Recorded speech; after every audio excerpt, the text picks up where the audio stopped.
The problem with Red Hollow was that everybody knew everybody else's business, and nobody ever let you forget it. It was the kind of town that had been scraped out of the earth by stubborn men 3 decades ago and had never quite decided if it wanted to survive or just slowly fall apart. The main street ran maybe 400 feet from the livery to the general store, and on a slow afternoon you could stand at one end and hear conversations happening at the other. The buildings leaned. The wood had gone gray. The sign above the saloon had lost 2 of its letters sometime in the spring, and nobody had bothered to replace them. So it just read SALN now, and people had gotten used to it the way they got used to most things in Red Hollow, by pretending it had always been that way. Wyatt Mercer rode into town on a Tuesday, which was nobody's favorite day for anything remarkable to happen. He came in from the eastern road, which meant he'd crossed the dry creek bed and the stretch of scrubland that most travelers avoided because it added 2 hours to the journey and offered nothing but rocks and the occasional rattlesnake. Wyatt had taken that road on purpose. He always took the harder road when there was one available. He wasn't sure if that was discipline or just a character flaw he'd never gotten around to fixing. He was 31 years old and looked maybe 36. Not ugly, but worn in the way that men get worn when they've spent too many nights sleeping on ground that wasn't theirs. He had dark hair that needed cutting, and a jaw that needed shaving, and clothes that were clean but only barely. His horse, a plain brown mare with a white sock on her left foreleg, was a good animal, patient and steady, but she was nobody's idea of impressive. Neither was Wyatt, standing in the stirrups and taking in Red Hollow for the first time. He'd heard about the stallion before he crossed into this county, heard about it in Caldwell, then again at a trading post outside Meade, then a third time from a drunk ex-soldier who'd wandered into his camp one night and talked until he fell asleep mid-sentence. A black stallion, they all said. Unridable. Belonged to Marshal Harlan Cross, who'd offered his eldest daughter's hand to any man who could tame it. 3 men had tried over the past 8 months. 2 of them were still recovering from their injuries somewhere, and the third had simply ridden out of Red Hollow and never come back. Wyatt was not a superstitious man, but he did believe in patterns, and the pattern here was pretty clear. This was either an opportunity or a trap, and the only way to find out which was to ride in and ask. He tied his mare outside the saloon and went in.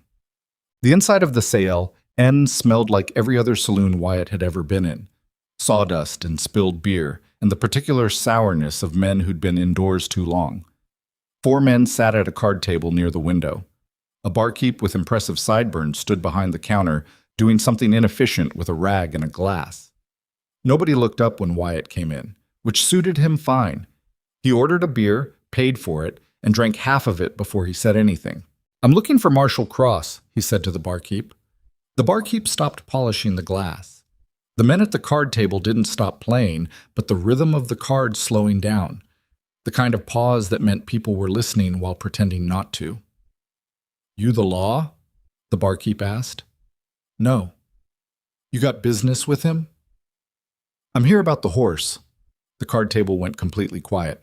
One of the players, a heavy-set man with a red beard and the kind of sunburn that went all the way to the bone, turned around in his chair and looked Wyatt over.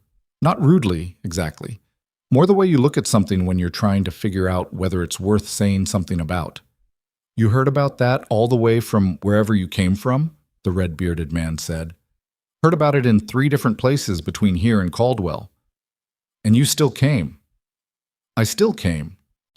The red-bearded man exchanged a look with the man sitting across from him, and they both had the same expression, the expression of people who have already decided something but are being polite about it. "Marshall's usually at his office this time of day," the barkeep said finally. "Down the street, past the hardware store. You'll see the flag." Wyatt finished his beer, nodded once, and walked back out into the afternoon sun. Assam. Marshal Harlan Cross was a big man who had probably been even bigger in his prime and had settled into a comfortable middle-aged largeness that suggested he had never really lost a fight he'd wanted to win. He had a full head of silver hair, a marshal's badge polished to a mirror shine, and the kind of smile that made you feel like you were being measured for something. He was standing outside his office when Wyatt found him, talking to a man in a suit who looked like he was trying very hard to agree with whatever the marshal was saying. The man in the suit walked away the moment Wyatt approached, which probably wasn't a coincidence. "Marshal Cross," Wyatt said. "That's right." Cross looked him over the same way the red-bearded man had, but with more practiced confidence. "You're not from here." "No, sir. Wyatt Mercer. I'm here about the horse." Cross was quiet for a moment. Then he leaned against the door frame of his office and folded his arms, and his expression shifted into something that was almost amusement, but not quite. "You and 3 other men before you," Cross said. "You know what happened to them?" "I heard something about it." "You heard something?" Cross nodded slowly, like this confirmed something he'd already suspected. "What exactly did you hear?" "I heard one's got a broken arm that's set wrong, one's got cracked ribs, and the third left the territory." "The third one," Cross said, "left owing me money, which I intend to collect someday. The other 2 are good men who just weren't good enough." He looked at Wyatt for another moment. "What makes you different?"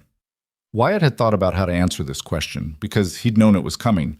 He'd considered several versions on the long ride here, confident ones, humble ones, specific ones about his history with difficult horses.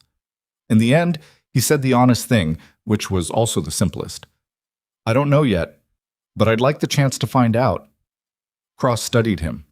Then he smiled, and it was a real smile this time, which somehow made Wyatt less comfortable, not more. "Come inside," Cross said. "Let's talk about the terms." The terms were these. Wyatt would be given 60 days to ride Devil. That was what the town called the stallion, though Cross referred to him as my horse with an odd possessiveness, in front of witnesses. Ride him. Not just stay on for 30 seconds, not just touch him without getting kicked. Ride him. Walk, trot, canter, the full thing, controlled and calm, for long enough that any reasonable person watching would have to agree that the horse had been tamed. If he succeeded, Cross would give him his eldest daughter's hand in marriage. Adelaide Cross, who was 23 years old and had been described to Wyatt, before he'd even arrived in town, as the most beautiful woman in the county by at least 2 separate and unrelated people. "And if I fail," Wyatt said, "if you fail, you owe me 6 months of labor at my ranch. No wages." "That's a steep penalty." "The reward's steep too," Cross said. "You'd be marrying into the most respected family in Red Hollow, getting a start in life that would take most men a decade to build on their own. The least I can ask is that you have something at stake." Wyatt thought about it. He thought about the mare outside, who was his only real possession. He thought about the money in his pocket, which was enough for maybe 3 weeks of modest living. He thought about the series of towns he'd passed through over the past 4 years, each one offering work that lasted a season and then didn't, each one leaving him no worse than he'd arrived, but also no better. He thought about what it would mean to stay somewhere, to have a name in a place, to be the kind of man that other men tipped their hats to on the street. "All right," he said, "I'll sign whatever you need me to sign." Cross produced a paper that had clearly been prepared in advance, which Wyatt noticed but didn't comment on. He read it carefully. It said more or less what Cross had described, and signed it. Cross signed it too, and shook his hand, and the handshake lasted slightly too long. He got a room at the boarding house on the strength of a handshake with a woman named Mrs. Calloway, who ran the place and had the efficient manner of someone who had seen every type of man pass through and no longer found any of them surprising. She gave him a room on the 2nd floor with a window that faced east and a bed that didn't creak too badly. "You're here about the horse," she said. It wasn't a question. "Word gets around. In this town, word gets around before you do." She handed him a key. "Supper's at 6, breakfast at 7. I don't do laundry, but Mary Shen down the street does, and she's fair about it." "Thank you." Mrs. Calloway paused at the door. She had the look of someone deciding whether to say something.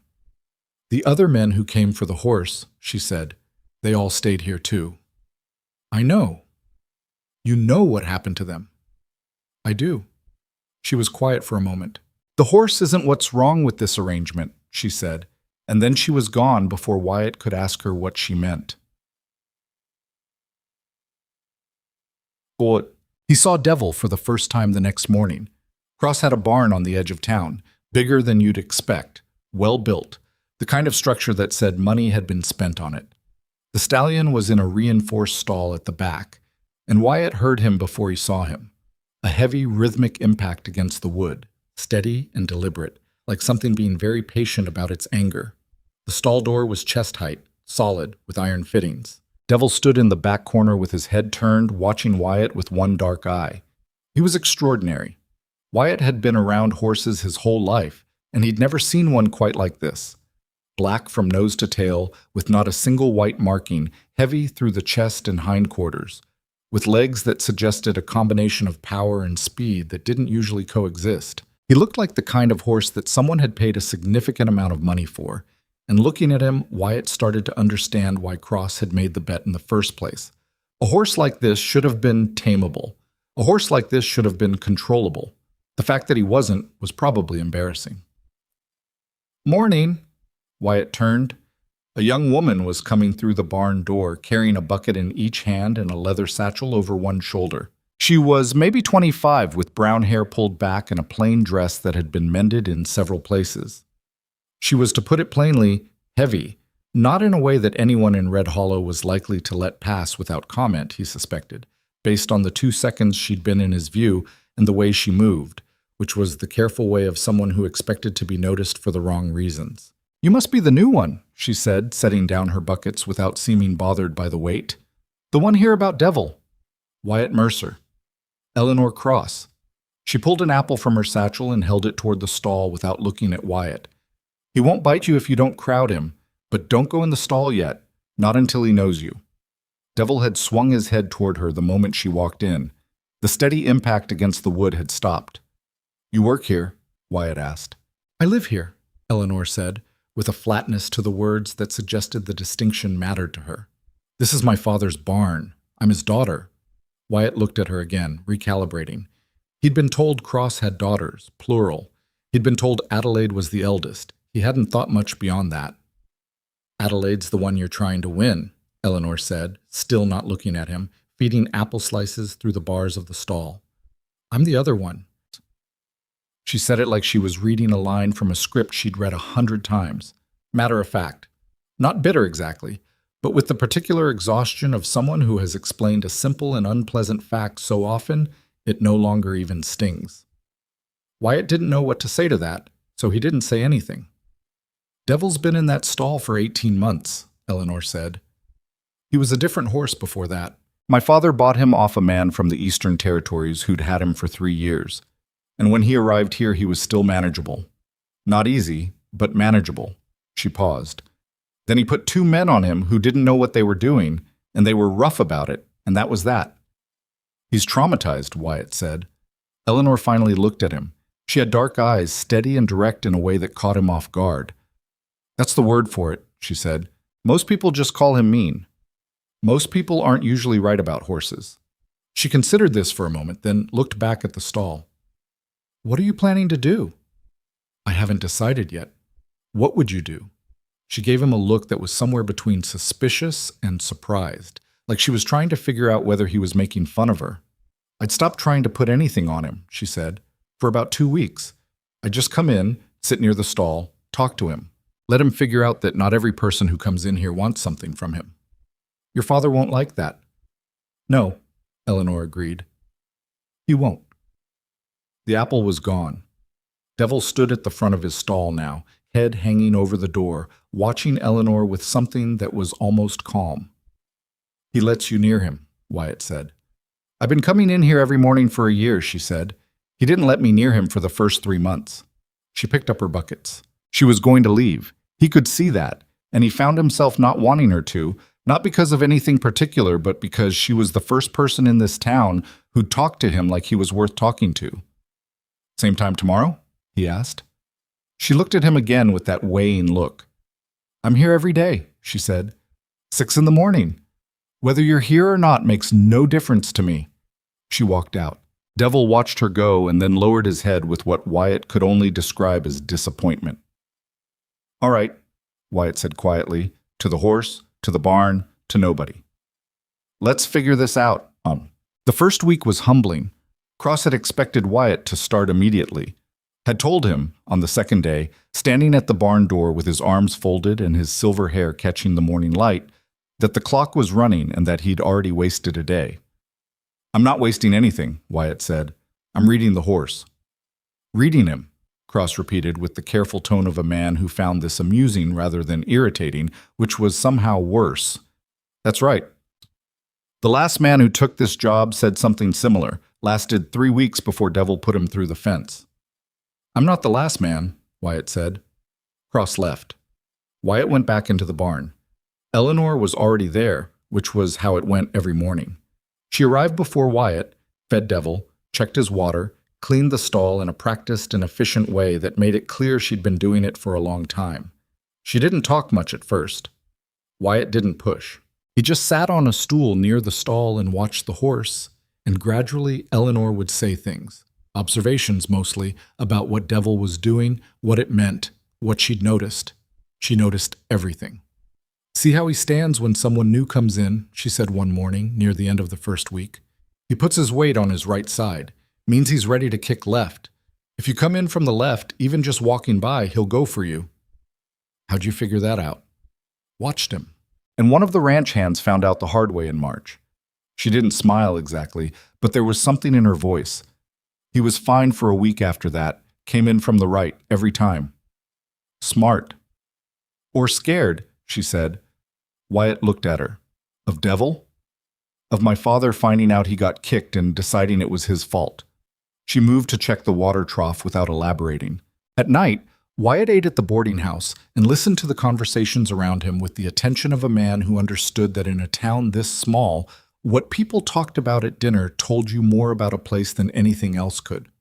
The town talked about Cross constantly, not in a fearful way, in the way people talk about weather, like he was a permanent condition of the landscape. He owned the largest spread of land in the county. He'd been marshal for 11 years. He'd settled 3 land disputes in the last 2 years, both times in favor of people who happened to also be his friends. Nobody said this last part directly. They said it the way you say things you know are true, but don't quite want to be responsible for saying. Adelaide Cross came up too. She was engaged, Wyatt learned one evening, to a man named Fletcher Holt, who ran the bank and was exactly as pleasant to look at as his name suggested. The engagement had been on and off for 2 years. Currently on, people said, though who knew with those two? Wyatt sat with this information for a while. He thought about the bet. He thought about Cross's advance-prepared contract and his too-long handshake. He thought about what Mrs. Calloway had said. The horse isn't what's wrong with this arrangement. He was starting to understand what she meant, but he'd signed the paper, and the horse was real, and 60 days was 60 days. On the 9th day he went into the stall. Not to do anything. Not to try to touch Devil or put a lead on him. He just went in, quiet and slow, and stood near the door and waited. Devil pinned his ears back and shifted his weight to the left. The warning Eleanor had described, and Wyatt stepped right, deliberately, and waited some more. The horse watched him. Wyatt looked at the wall, not at Devil, because eye contact from a stranger was a challenge, and he wasn't there to challenge anything. After about 10 minutes, Devil's ears came partially forward. After 20, he snorted once and went to his water trough. Wyatt stood there for another 10 minutes and then left without any sudden movements. Eleanor was outside, sitting on a hay bale with a piece of mending in her lap. She always seemed to have something in her hands, some task, like she'd learned early that being visibly useful was the safest way to be somewhere you were tolerated rather than wanted. He didn't go for you, she said. No. That's the furthest any of the other men got. Wyatt leaned against the barn wall and looked up at the sky, which was the flat blue of a plains afternoon, cloudless and slightly dull. Can I ask you something? You can ask. Why are you helping me? If I win this, I marry your sister. Eleanor was quiet for a moment, her needle moving steadily through the fabric. Adelaide doesn't want to be married to someone who won a bet, she said finally. And Fletcher Holt isn't going anywhere. My father knows that. This whole thing isn't really about Adelaide. Then what's it about? She looked up at him then, and her expression was direct and a little tired, the expression of someone who has thought about something for a long time and has gotten to the other side of it. My father likes winning, she said. He made a bet he was sure he couldn't lose because he was sure nobody could tame Devil. If you succeed, he pays the price, but gets to say he's a man who keeps his word. If you fail, he gets 6 months of free labor and gets to tell the story about the fool who thought he was good enough. She went back to her mending. Either way, he wins something. Wyatt thought about this. And you're helping me because Because Devil deserves to not spend the rest of his life in that stall, Eleanor said, with a quiet firmness that ended the conversation. By the third week, he could touch the horse. Not easily, not without careful preparation, coming in from the right, moving slowly, never directly toward Devil's face, but angling, giving him the option to move away, reaching out with the back of his hand before the palm. But he could touch him. Devil would stand for it, sometimes for several minutes, his skin quivering with something between readiness and reluctant tolerance. Eleanor watched. She didn't say much during those sessions, just occasionally said, "Wait," or "back up" in a low voice when she saw something in the horse's posture that Wyatt had missed. Wyatt learned to listen. He also learned, gradually, other things. That Eleanor had grown up in this barn, essentially, because it was the one place in Red Hollow where nobody came to look at her or talk about her. That she'd taught herself to read with a stack of books that a traveling school teacher had left behind when he moved on. That she'd learned horses entirely on her own, through observation and instinct, and the kind of patience that comes from having nowhere else to be. "Did you ever want to leave?" Wyatt asked one afternoon. She considered the question seriously, which he'd come to understand was how she considered most things. "I thought about it when I was younger," she said. "But where would I go? I don't have money, and women who leave without somewhere to go usually end up somewhere worse than where they started." "That's a pretty bleak way to look at it." "It's an accurate way," she said, without particular emotion. "Bleak and accurate aren't the same thing." Wyatt thought about his own leaving, about being 17 and deciding that staying in the town where he'd grown up meant becoming a smaller version of his father, who was a decent man but a diminished one, a man who'd traded his larger life for a narrow one without quite noticing it happening. He thought about all the leaving he'd done since then and what it had gotten him. "Fair point," he said. She looked at him sideways, and for the first time she smiled. Small and a little crooked, not the kind of smile designed to be noticed, just the kind that happened. So, on the 31st day, the halfway point, Cross came to watch. He stood at the barn door with two of his men and watched Wyatt work Devil in the paddock on a long line. The stallion was still not ready to ride, not by a long measure, but he moved, responsive to the line, stopping and starting and circling without the frantic energy of the first weeks. He was learning to trust the process, if not yet the person. Cross watched for maybe 10 minutes. "You've made more progress than the others," he said finally. "The others were trying to break him," Wyatt said. "I'm not. My timeline doesn't change." "I know." Cross looked at Eleanor, who was standing to one side with her usual carefully neutral expression.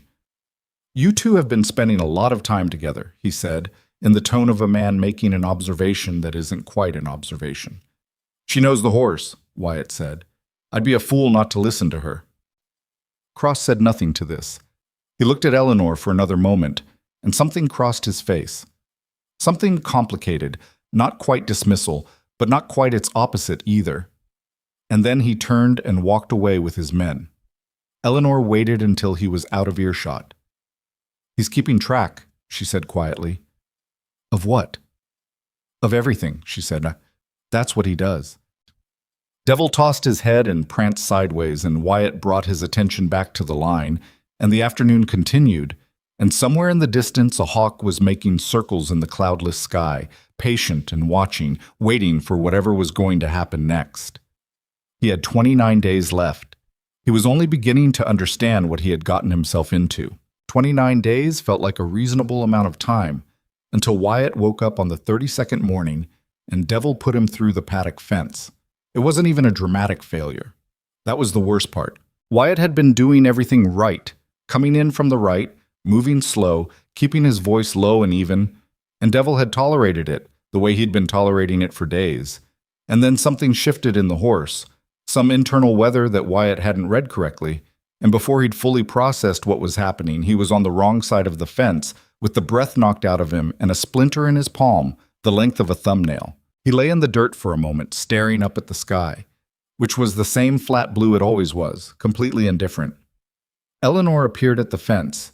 She looked down at him with an expression that wasn't quite sympathy and wasn't quite amusement, somewhere in between, which was a harder thing to receive than either. "You moved your left hand," she said. "I know." He saw it from the corner of his eye and he thought, I know Eleanor. She was quiet for a moment. Are you hurt? Wyatt sat up slowly, took inventory. Nothing broken. His pride was in worse shape than his body, which was at least consistent with his life so far. No, he said. Good. She went to Devil, who had retreated to the far corner of the paddock and was watching them both with a flat, suspicious eye. She didn't approach him directly.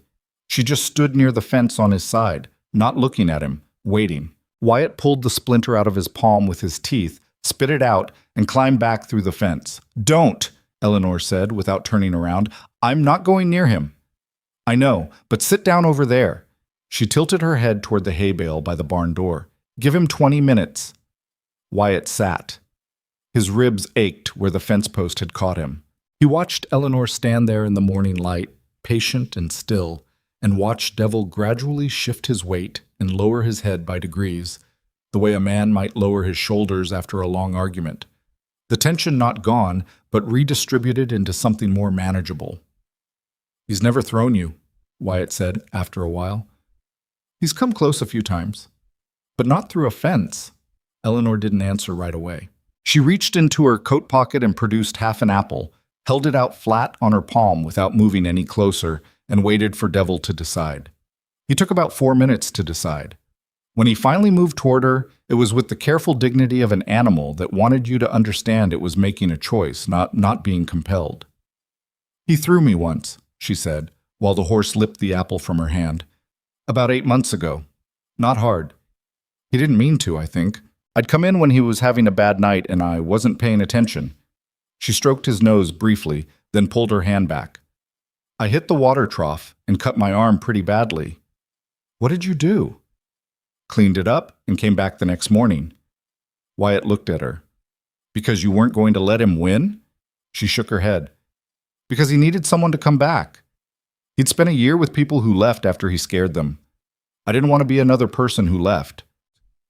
Devil was calm now, standing near Eleanor with the posture of an animal that was not quite relaxed but had chosen not to be afraid. It was a remarkable thing to watch, not because it was beautiful, though it was in a rough-edged way, but because it was so clearly the result of accumulated, unglamorous effort. No single dramatic moment had made this horse trust this woman. It was just morning after morning after morning, each one unremarkable on its own. All right, Wyatt said, standing. What did I do wrong with my hand? Eleanor turned and looked at him, and this time the expression was more straightforwardly surprised, like she'd expected him to be angry or defensive or to make an excuse, and the fact that he wasn't doing any of those things had caught her off guard. She told him. The days that followed were different, not easier. The work was still grinding and repetitive and regularly discouraging, but different in quality, because Wyatt had stopped trying to do it alone. He'd spent most of his adult life not asking for help, not as a point of pride exactly, but because asking for help meant admitting to someone else that you didn't know what you were doing, and that vulnerability had always felt like more risk than reward. He'd been wrong about that, probably. He was starting to suspect he'd been wrong about a number of things. Eleanor came every morning, and they worked together with the unspoken efficiency of people who have developed a shared language without quite noticing when it happened. She would say, wait, and he would wait. She would say, back up, and he would back up. He started doing the same to her. He's watching your feet, slow down. And she started listening, which surprised them both. The townspeople noticed, because in Red Hollow people noticed everything and forgot nothing. He heard the first comment on the 38th day, coming out of the hardware store. 2 men talking on the porch, not bothering to lower their voices, which meant they either hadn't seen him or didn't care. Cross's girl's taken to following that drifter around, one of them said. Eleanor? A pause. Well, not like she's got better prospects. Wyatt kept walking. He'd heard worse things said about people in front of people, and he'd learned that engaging with it usually made it worse, and ignoring it didn't make it better, but at least didn't give it more fuel. He went back to the barn and didn't say anything to Eleanor about it, and she didn't bring it up, which meant she'd probably already heard a version of it herself and had made the same calculation he had. That evening at the boarding house, Calloway set a plate of beef stew in front of him and sat down across the table, which she didn't usually do. "People are talking," she said. "I noticed. About you and Eleanor. There's nothing to talk about." Mrs. Calloway gave him the look of a woman who has listened to people tell her there's nothing to talk about for 30 years and has developed a detailed taxonomy of what that phrase usually means. "Maybe not," she said, "but this is a town where Eleanor Cross has been invisible for 25 years. People don't know what to do with her being visible." Wyatt ate his stew. "She's helping me with the horse." "I know what she's doing. I'm telling you what people are saying." "And what are people saying?" "That you're using her, that you're being nice to her because she knows the horse, and once you've won, you'll drop her like a bad habit." She paused. "And some people are saying it's not a bad strategy." He sat with that for a moment. He wasn't entirely sure that version of events was wrong about his intentions at the start. He hadn't come to Red Hollow looking for a friendship with the marshal's overlooked daughter. He'd come for a horse and a future and a name and a place. Eleanor had been useful, and he had let her be useful, and he hadn't examined his own motivations much beyond that. "What do you think?" he asked. Mrs. Calloway considered. "I think you're not a bad man. I also think you don't know yet what you're doing or what you want, and that's dangerous when someone else might be figuring it out faster than you are." She took his empty bowl and went back to the kitchen. So, on the 42nd day, he put a saddle blanket on Devil for the first time. Not a saddle, just the blanket.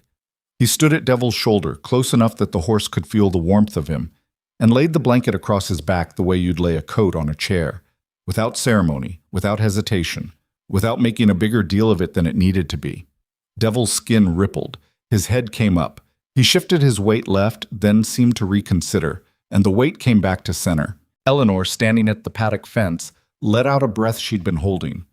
Wyatt stood there with his hand on the blanket for about 3 minutes, then took it off, and led Devil in a slow circle and put the blanket back on. Devil's ears flicked back and then forward. The skin rippled again, but less this time. He was getting used to the idea that something on his back didn't have to mean danger.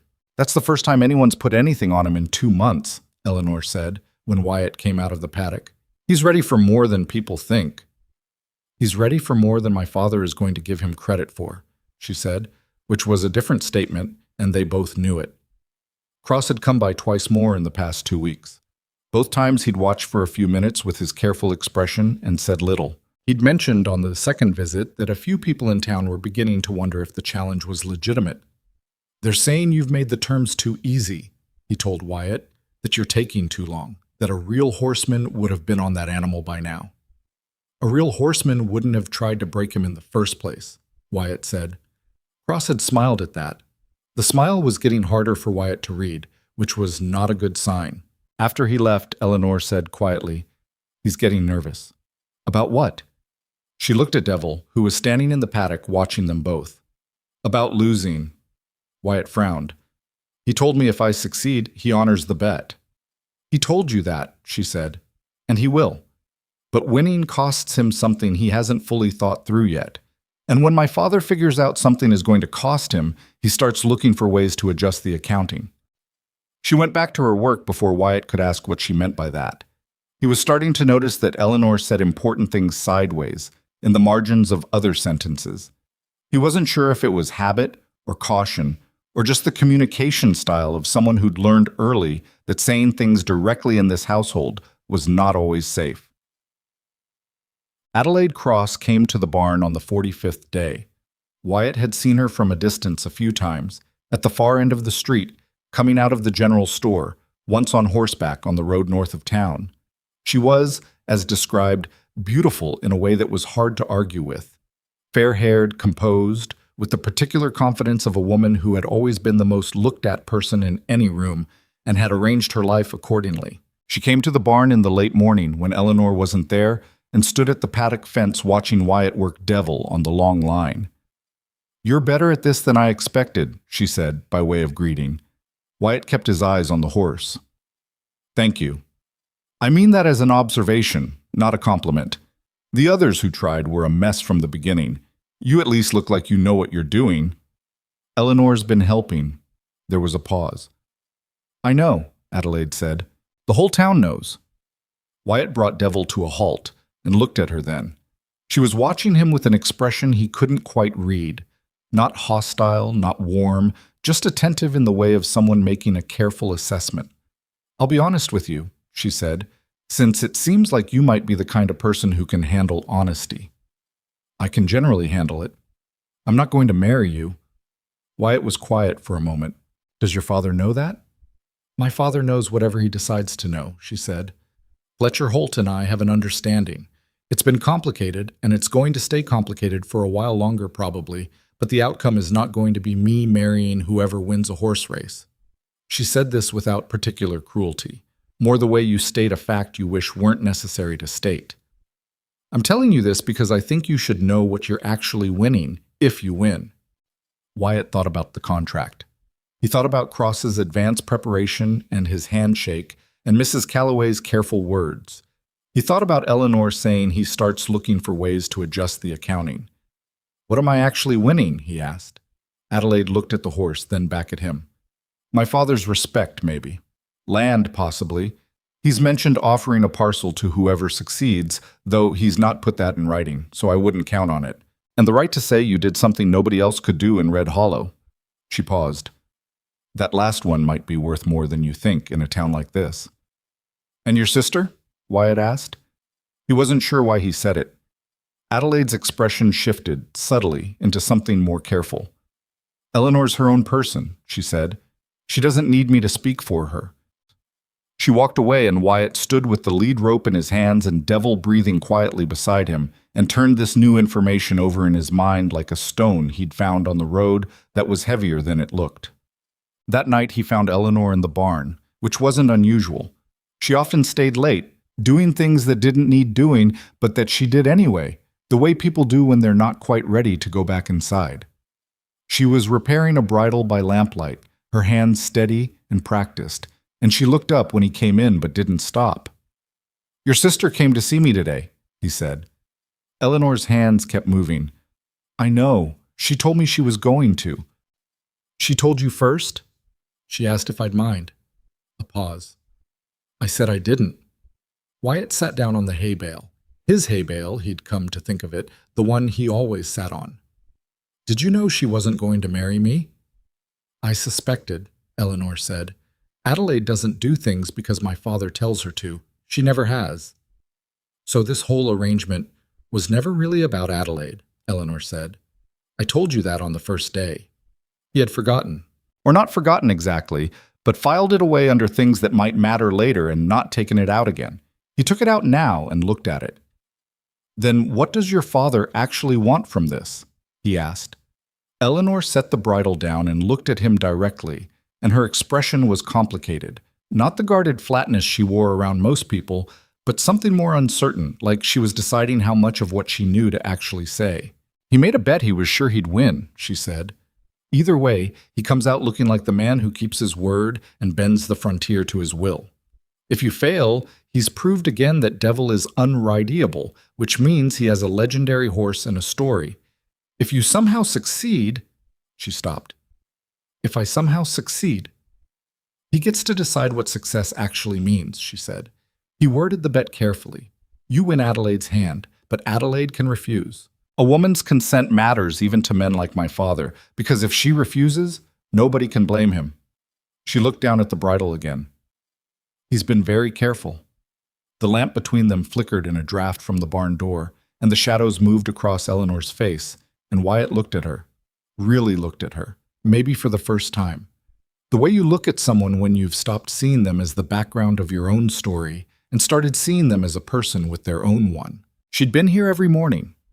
Every morning for 6 weeks she'd shown up with her bucket and her apples and her quiet particular intelligence, and she'd helped him, and he'd taken that help without much examining why she gave it or what it cost her to be seen doing it. "Eleanor," he said, "why have you been helping me?"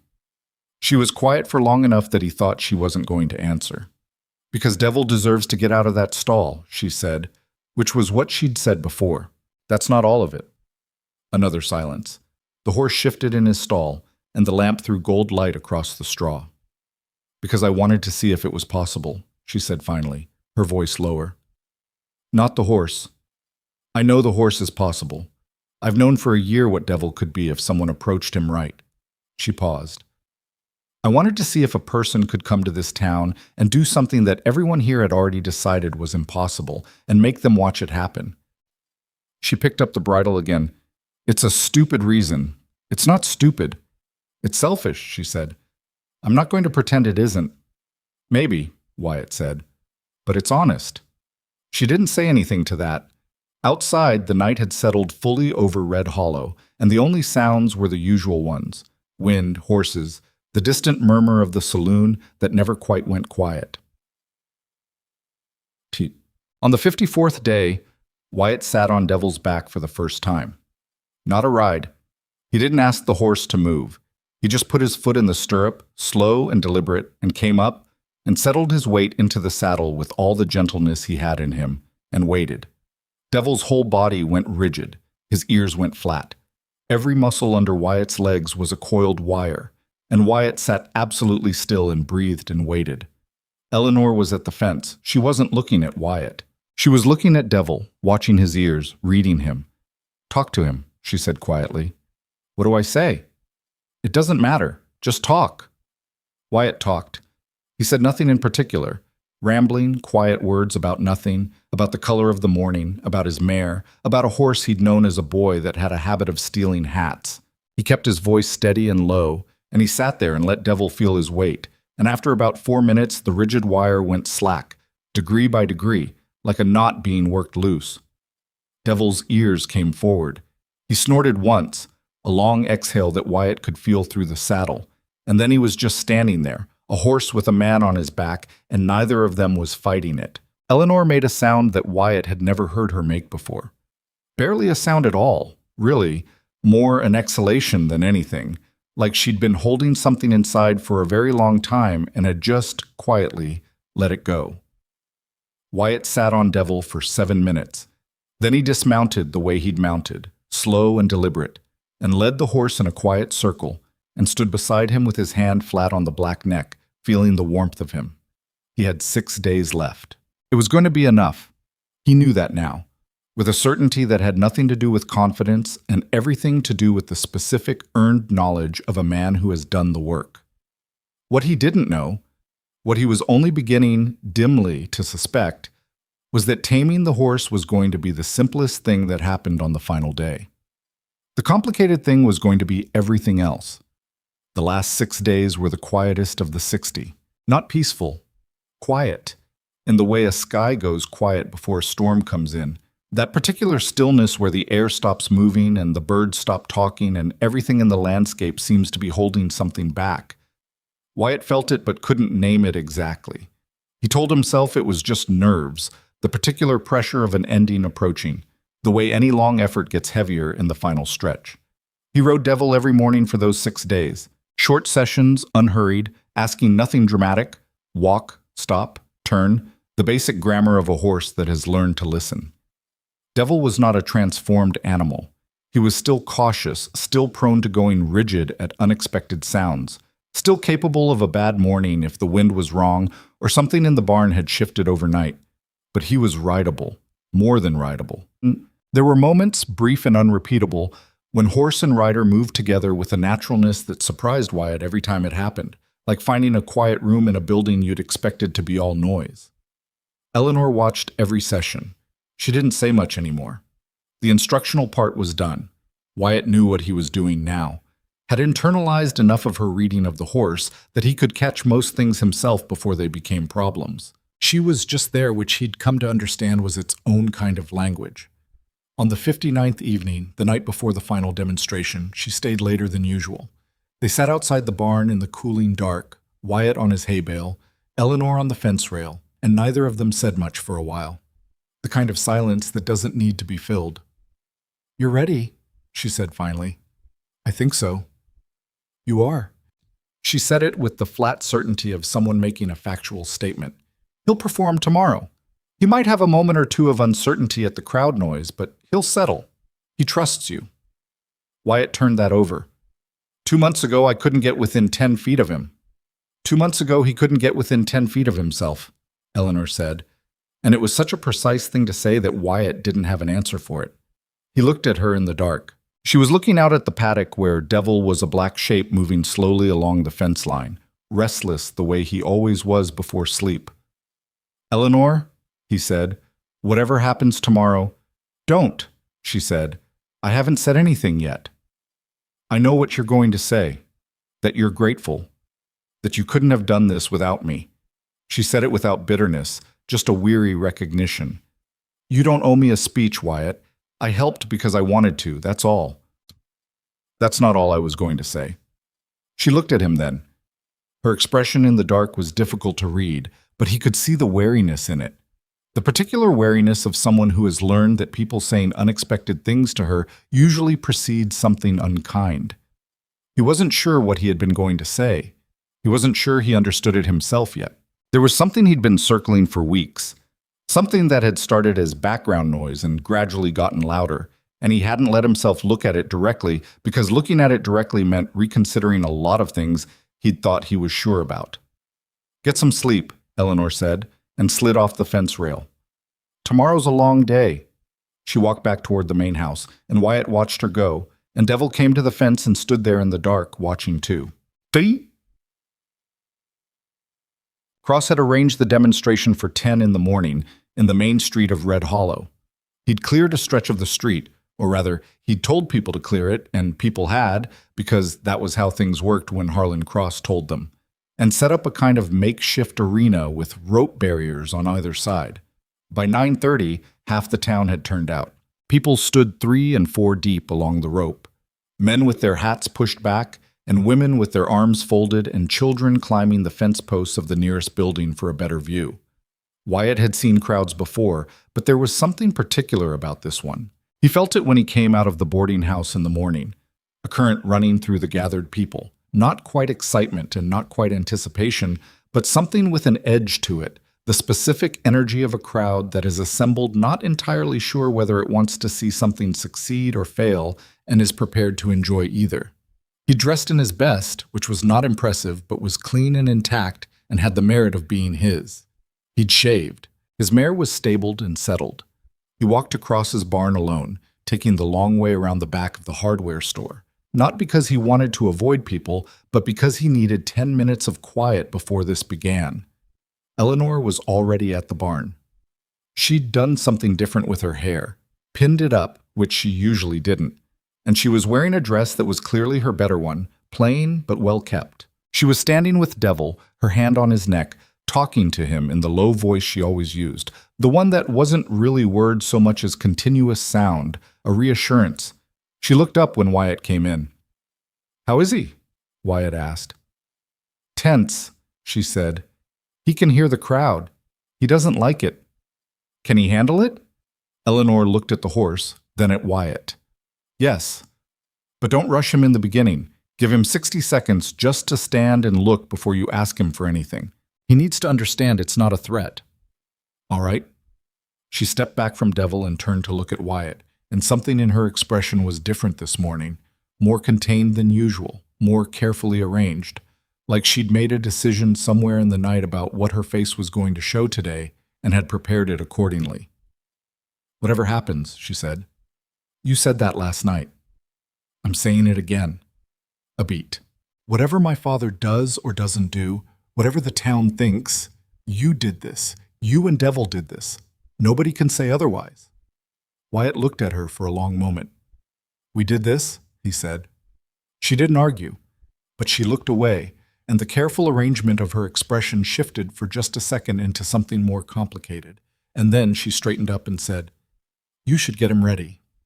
Cross was waiting at the entrance to the street, flanked by 2 of his men and dressed in his marshal's clothes, badge polished, silver hair combed. Beside him stood Adelaide in a pale blue dress, composed and distant in the way she was when she was in public, which was different from the blunt directness she'd shown Wyatt at the paddock fence. Fletcher Holt stood a few feet away, watching proceedings with the careful attention of a man who has a financial interest in how things go. And Eleanor stood slightly to one side of her father, which was where she always was, close enough to be seen as belonging to the group and far enough to make clear that belonging to the group was not entirely her choice. The crowd noise dropped when Wyatt came around the corner leading Devil on the long line. Not silent. There were murmurs, comments, a child somewhere asking a question that an adult shushed, but quieter, the particular attention of people who have decided this is the moment worth watching. Devil heard the crowd and went rigid. Wyatt felt it through the line, the tension traveling up the rope like an electrical current. He stopped walking. He gave Devil 60 seconds, the way Eleanor had said, stood beside him and let him look. Let him take in the people, the ropes, the unfamiliar compression of sound and bodies. Wyatt kept the line easy, no pressure, his free hand resting on the horse's neck with no agenda. Somebody in the crowd laughed at something, and Devil's head came up sharp. Easy, Wyatt said. Not a command, just a word, low and continuous. Just noise, just people. You've seen worse. He wasn't sure that was true. He said it anyway. After a minute and a half, Devil's neck dropped slightly. Not relaxed, but resigned, which was enough. Wyatt mounted. He did it the way he'd practiced, foot in the stirrup, weight gradual, body quiet, and settled into the saddle with the same deliberate unhurriedness he'd brought to every session for the past 2 weeks. Devil's skin rippled. His ears went back and then slowly came forward. The crowd had gone very quiet. Wyatt asked for a walk. Devil walked. 4 hooves on the packed dirt of Red Hollow's main street, rhythm steady, head carriage a little higher than ideal but not thrown up in panic. Alert, not afraid. He walked him the length of the cleared street and back. He asked for a trot. It took 2 attempts. The first ask produced a half rear, nothing serious, just objection, and Wyatt sat it out quietly and asked again. And then they were trotting, and the crowd made a sound that was half surprise and half something harder to name. At the far end of the street, Wyatt felt Devil hesitate when a child shifted suddenly at the rope barrier. The hesitation lasted maybe 3 strides. Then the horse steadied himself and kept going. Wyatt asked for a canter. What followed was not elegant. Devil's transition was rough, and he broke back to a trot twice before finding the right gear, and Wyatt's position was not the prettiest thing anyone had ever seen on horseback. But they cantered. They cantered the full length of the street and pulled up clean at the end, and Devil stood there blowing hard, both ears forward, sides heaving, very much alive and very much ridden. The silence lasted about 4 seconds. Then the crowd erupted, and Devil shied hard to the right at the noise, and Wyatt sat the shy without coming off, which was maybe more impressive than anything else that had happened, and brought the horse back around. He walked Devil to where Cross was standing. "That's your horse ridden," Wyatt said. Cross looked at him for a long moment. His expression was the same careful, measuring thing it had been for 2 months, the smile behind the eyes that Wyatt had never quite been able to read. "So it is," Cross said. And the crowd cheered again, and this time Devil only flicked an ear and stood his ground. But what happened next took approximately 45 seconds.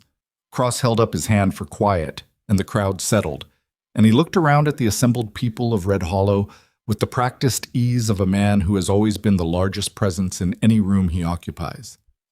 "I made a promise to this town," Cross said, in his carrying marshal's voice, the one shaped for outdoor proclamation. "Any man who could ride that stallion would earn the hand of my most beautiful daughter."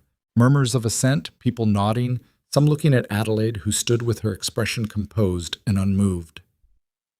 "Mr. Mercer has done what 3 men before him couldn't do," Cross said. "I honor my word." He turned, and instead of stepping toward Adelaide, he reached sideways and put his hand on Eleanor's arm and walked her forward. Eleanor didn't resist. There was no resistance in her tipke. She moved the way someone moves when a thing they have been dreading for a long time is finally, actually happening. With a strange lightness, the body's response to a weight becoming real. She was brought to stand in front of the crowd, in front of Wyatt, in front of everyone, and Cross smiled his martial smile and said, loud enough for the whole street to hear, "My most beautiful daughter." The pause he left was precisely calculated, and then somebody laughed, and then 2 people laughed, and then the laughter moved through the crowd in a wave, not universal. Wyatt could see Mrs. Calloway's face, stone still and not laughing. But enough. Enough to fill the street. Enough to make the joke land. Wyatt looked at Eleanor. She was looking at the ground, not at him, not at her father, not at the crowd. She was looking at the dirt of Red Hollow's main street, and she was very still in the way that people go still when they are holding something together by main force and cannot afford to move. Her hands, clasped in front of her, were shaking slightly. He could see it from where he stood. Cross was still smiling. Adelaide's face had gone pale and tight, the expression of someone who knew this was coming and had told herself she could live with it, and was discovering in real time that she couldn't quite. Fletcher Holt looked at the ground. The two ranch hands flanking Cross were grinning with the easy cruelty of men who take their cues from whoever is in charge. The laughter was starting to fade, replaced by the murmuring of a crowd waiting for the next thing to happen. Wyatt dismounted. He handed Devil's lead line to the nearest person. It happened to be one of Cross's men, who took it automatically from surprise, and he walked the 3 steps to where Eleanor was standing. He stood in front of her. She hadn't looked up. "Eleanor," he said, quietly enough that it wasn't a speech, just her name. She looked up. Her eyes were dry. She was holding that together too, on top of everything else. But he could see the cost of it. He turned to face the crowd. The murmuring stopped. "This woman," Wyatt said, and his voice came out steadier than he felt, "stood in that barn every morning for 60 days. She taught me how to read that horse. She told me when to push and when to wait. She came back after the horse threw her into a water trough and cut her arm, and she came back the next morning." He paused. "Devil is standing quiet in the middle of this street right now because of her, not because of me." The crowd was very still. He looked at Cross, who had stopped smiling. "You said any man who tamed your horse wins the hand of your most beautiful daughter. I'm standing here telling you that I'm looking at her." The silence stretched.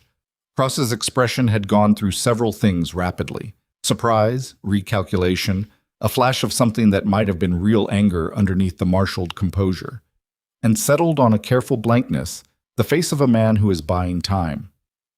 "Mr. Mercer," he began. "I'm not done," Wyatt said.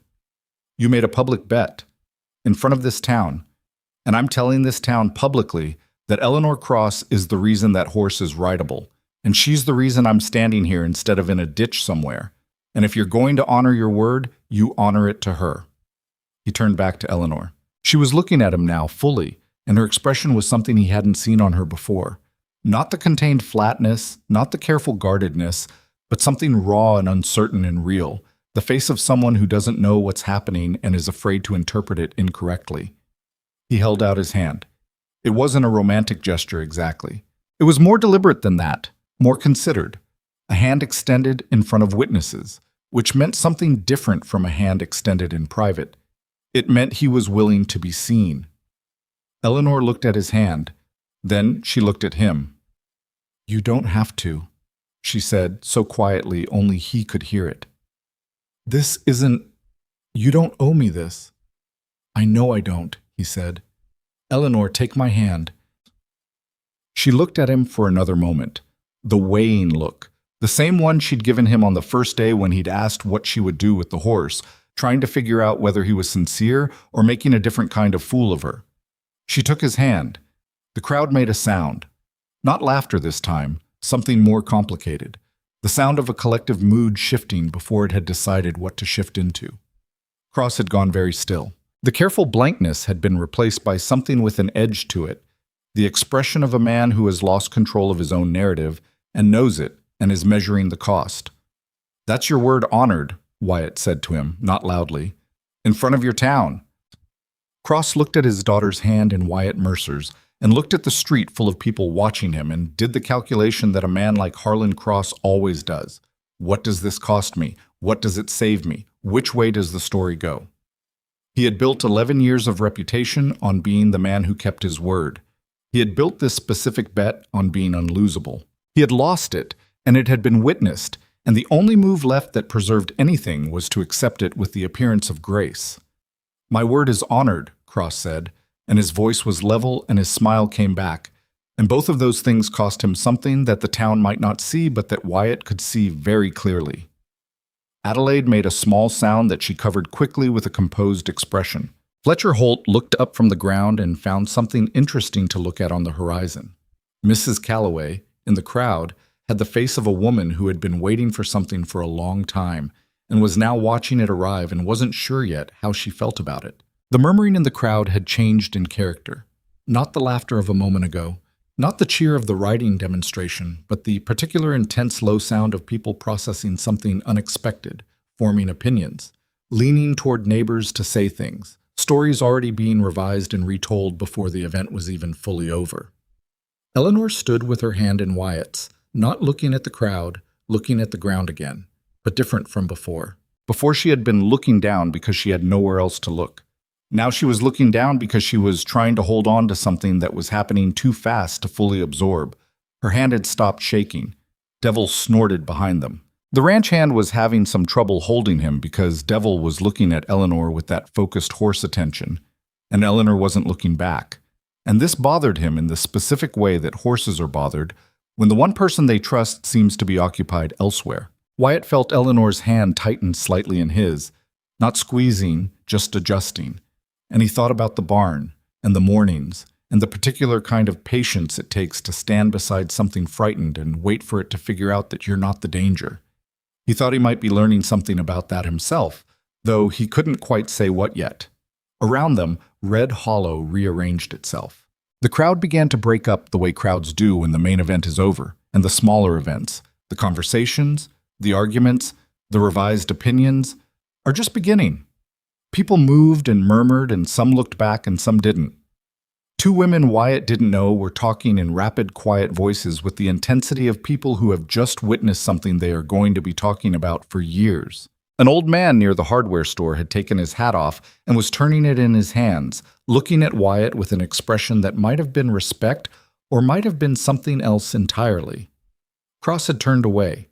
He was talking to one of his men with the forceful ease of someone firmly occupying the next moment and refusing to stand in the last one any longer. Adelaide had gone to Fletcher Holt, and the two of them were having a quiet, rapid conversation with the compressed energy of a long understanding between people. Eleanor, beside Wyatt, finally looked up. She looked at the dispersing crowd, at the rope still marking out the arena in the dirt, at Devil, who had calmed the moment her eyes went to him, 70 feet away on a lead line, still paying attention. "What just happened?" she said, quietly. Not to the crowd or to her father. To Wyatt. "Your father honored his bet," Wyatt said. She looked at him. The weighing look was there again, but different now. Less like she was trying to figure out if he was safe, and more like she was trying to figure out something she didn't quite have words for yet. "That's not all that happened," she said. "No," he agreed. "It's not." She looked back at the street. Her hand was still in his. Neither of them had moved to change that. Around them, the last of the crowd was filtering away, back to the morning's interrupted business, already carrying the story with them, carrying it into the hardware store, and the boarding house, and the saloon that still only said Sal N above the door, carrying it to be argued about, and disagreed about, and revised and retold. Whatever Red Hollow decided about what had happened on its main street this morning, it was going to be a while before it decided. Wyatt understood that. He also understood, with the specific clarity of a man standing in the middle of a thing he has just irreversibly done, that the next part was going to be harder than the part he'd just finished. He had tamed the horse. The horse was the easy thing to understand, the thing with clear rules. You either rode it or you didn't, and everyone could see which. What came next had no such clarity, no 60-day deadline, no audience to tell you when it was finished. He'd held out his hand in front of everyone, and Eleanor had taken it, and now they were going to have to figure out what that meant in the 100 ordinary mornings that followed the extraordinary one. Neither of them was ready for that. He was fairly sure of that about himself, and fairly sure of it about her, and fairly sure that being unready was going to matter considerably less than what they chose to do anyway. Devil pulled at the lead line again, still watching Eleanor. "You should go get him," Wyatt said. "He's been patient long enough." Eleanor looked at the horse. Something in her face settled. Not the careful arrangement from this morning, not the containment, but something quieter and less constructed. She let go of Wyatt's hand and walked toward Devil, and the horse stopped pulling and stood still, and she put her hand on his neck, and that was that. Wyatt stood in the middle of Red Hollow's main street, the rope barriers on either side of him, the dirt of the street still marked with hoofprints from the morning's riding, and looked at the woman and the horse and tried to figure out who exactly he had become in the last 2 months. He didn't have an answer yet. But for the first time in a long time, not having an answer didn't feel like failure. They were married on a Thursday, 12 days after the demonstration, in a ceremony that lasted 20 minutes and was attended by Mrs. Calloway, the red-bearded man from the saloon whose name turned out to be George Pruitt, and a traveling preacher who happened to be passing through and agreed to officiate for $3 and a hot meal. Cross was not there. He had made it known through Adelaide that he considered the matter of the bet settled and had no further involvement to offer. Adelaide herself came for the last 5 minutes and stood at the back with her hands folded and her expression difficult to read, and left before anyone could speak to her. Fletcher Holt did not come at all. Eleanor wore the same dress she'd worn on the day of the demonstration. She hadn't had time, or perhaps inclination, to get another. Wyatt wore his best clothes, which were the same clothes he'd worn that day too, because they were still his best. Mrs. Calloway had pressed them the evening before without being asked, which was the closest thing to a wedding gift either of them received. It was not the wedding either of them had ever imagined, though Wyatt suspected that Eleanor had imagined it less than he had, having had more years to adjust her expectations downward. The preacher said the words. They said the words back. George Pruitt applauded at the end with sincere goodwill, which somehow made it more real than anything else. Outside the small church on Red Hollow's eastern edge, in the thin November light, Eleanor stood beside Wyatt, and they looked at each other with the specific awkwardness of two people who have just done an irrevocable thing and are now in the first moment of its aftermath. "Well," Wyatt said. "Well," Eleanor said. It was not, by any measure, a romantic beginning. Cross had a parcel of land northeast of town. Not his best land, not the acreage he ran his cattle on, but a serviceable 40 acres with a small house and a barn that needed work. He transferred the deed 2 days after the demonstration, not because he was generous, but because the alternative was looking like a man who went back on his word, and whatever else Cross was, he understood the value of appearance. The house had been empty for 2 years. It showed. The roof had a soft spot on the western side that Wyatt found on the second day when he stepped wrong and his foot went partway through. The stove needed a new flue pipe. The well was good, which was the most important thing, and the barn, though weathered, was structurally sound. Eleanor walked it the first evening and told him which beams were solid and which needed reinforcing, her hand testing the wood with the practiced confidence of someone who had spent more time in barns than houses. She was right about the beams, as she was right about most structural things. He was learning not to be surprised by this. They worked. That was the honest description of the first months. They worked constantly and without much surplus energy left over for anything else. The roof before winter, the stove, the fence line on the north pasture, which had been let go and needed a week of methodical repair. Wyatt had the money from his savings and the money from selling a portion of his contract labor back in Caldwell, and it was enough to get through the season if they were careful, which they were. Cross had also allowed Devil to be moved to the new property, which surprised Wyatt until Eleanor explained, in her sideways way, that keeping Devil at his barn after everything that had happened was more trouble than it was worth, and her father had always been good at identifying which things were more trouble than they were worth. So Devil came, and the mare came, and there were 4 horses in the barn by midwinter. A neighbor named Cord Bentley, who ran a small spread 2 miles west, had asked if Wyatt would board 2 of his during the worst of the cold months, and Wyatt had said yes because the money helped. It was during those cold months that the real difficulty of the arrangement became clear, not the practical difficulty. The practical difficulty was enormous, but at least it had solutions, things you could fix or build or repair. The other kind of difficulty was harder to get at. They were polite with each other. That was the problem, or part of it. They had been, during the 60 days in the barn, something more honest than polite.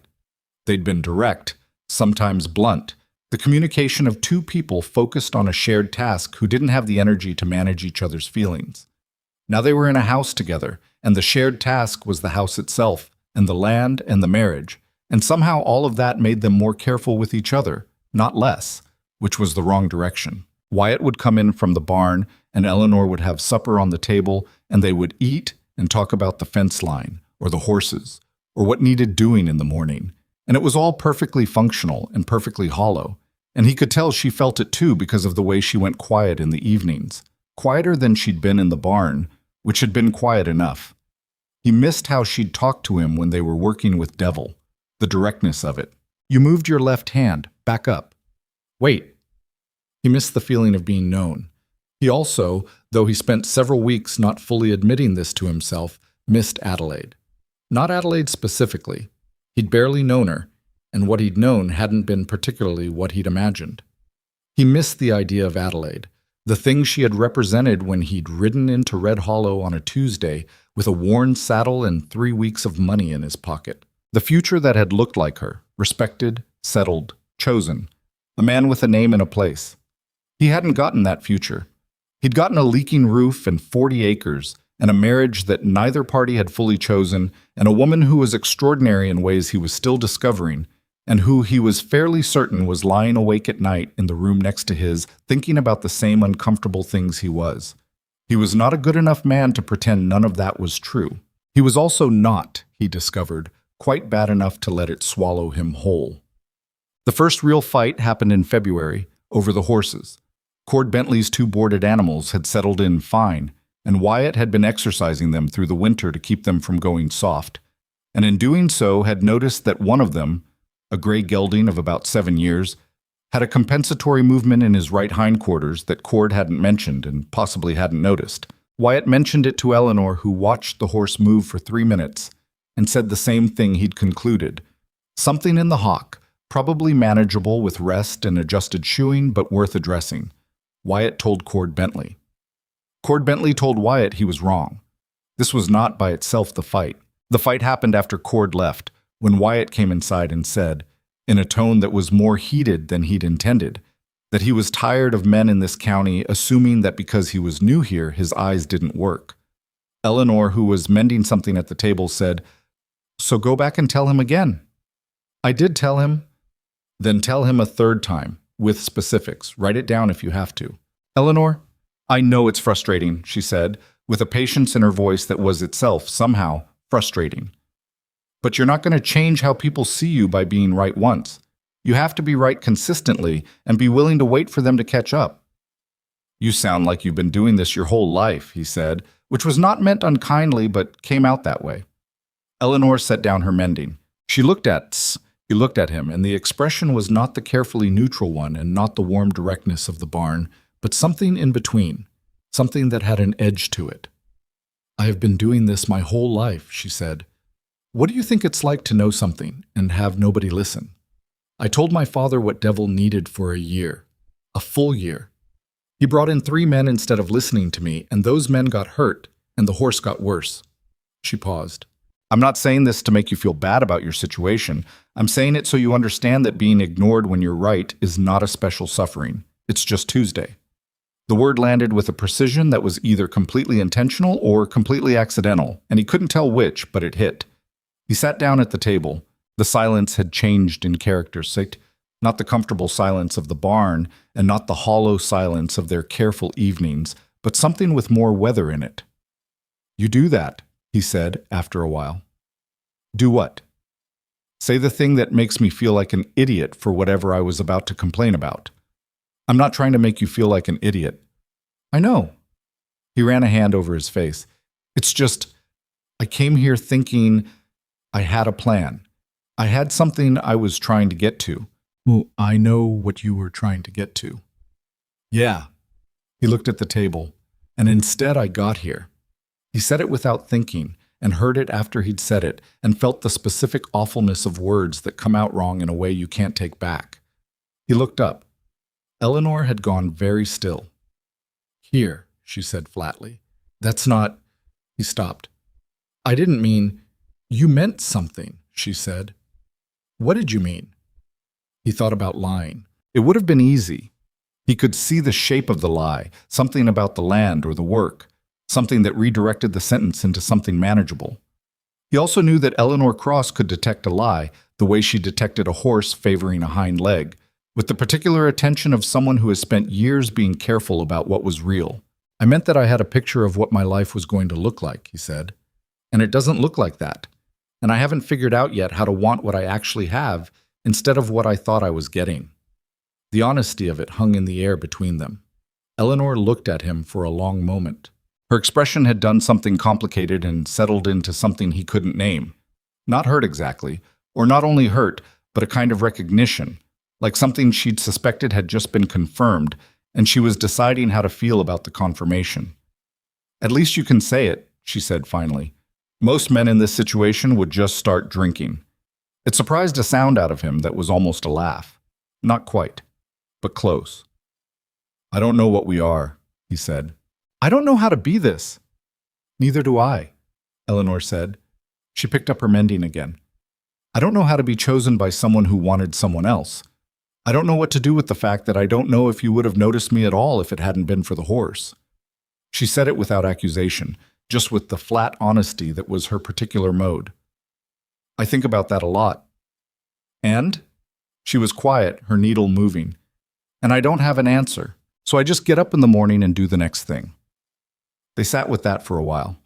The fire needed a log, and Wyatt got up and put one in and came back and sat down, and the domestic normalcy of that small act felt, for a moment, like its own kind of answer. Not a complete one, not a tidy one, but something.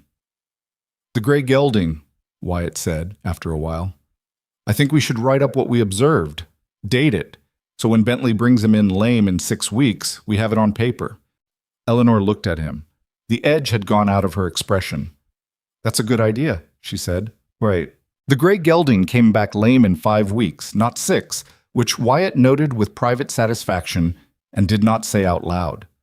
Cord Bentley stood in the barn with his hat in his hands, and the particular expression of a man who has been wrong about something and is trying to decide how many words the admission requires. I looked at what you wrote, he said. And? Wyatt said. And you were right about the hawk. He looked at the gelding, who was standing 3-legged in the stall.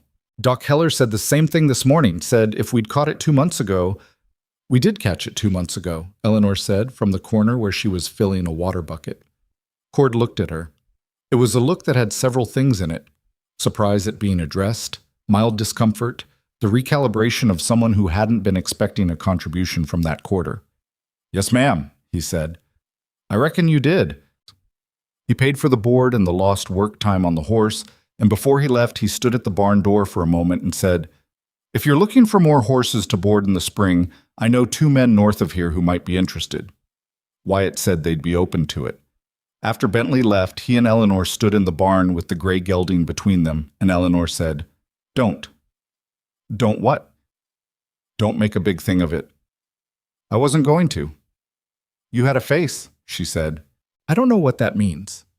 It means you were about to say something like told you so, or see, and I'm asking you not to. He had been, in fact, very close to saying something like that. He let it go.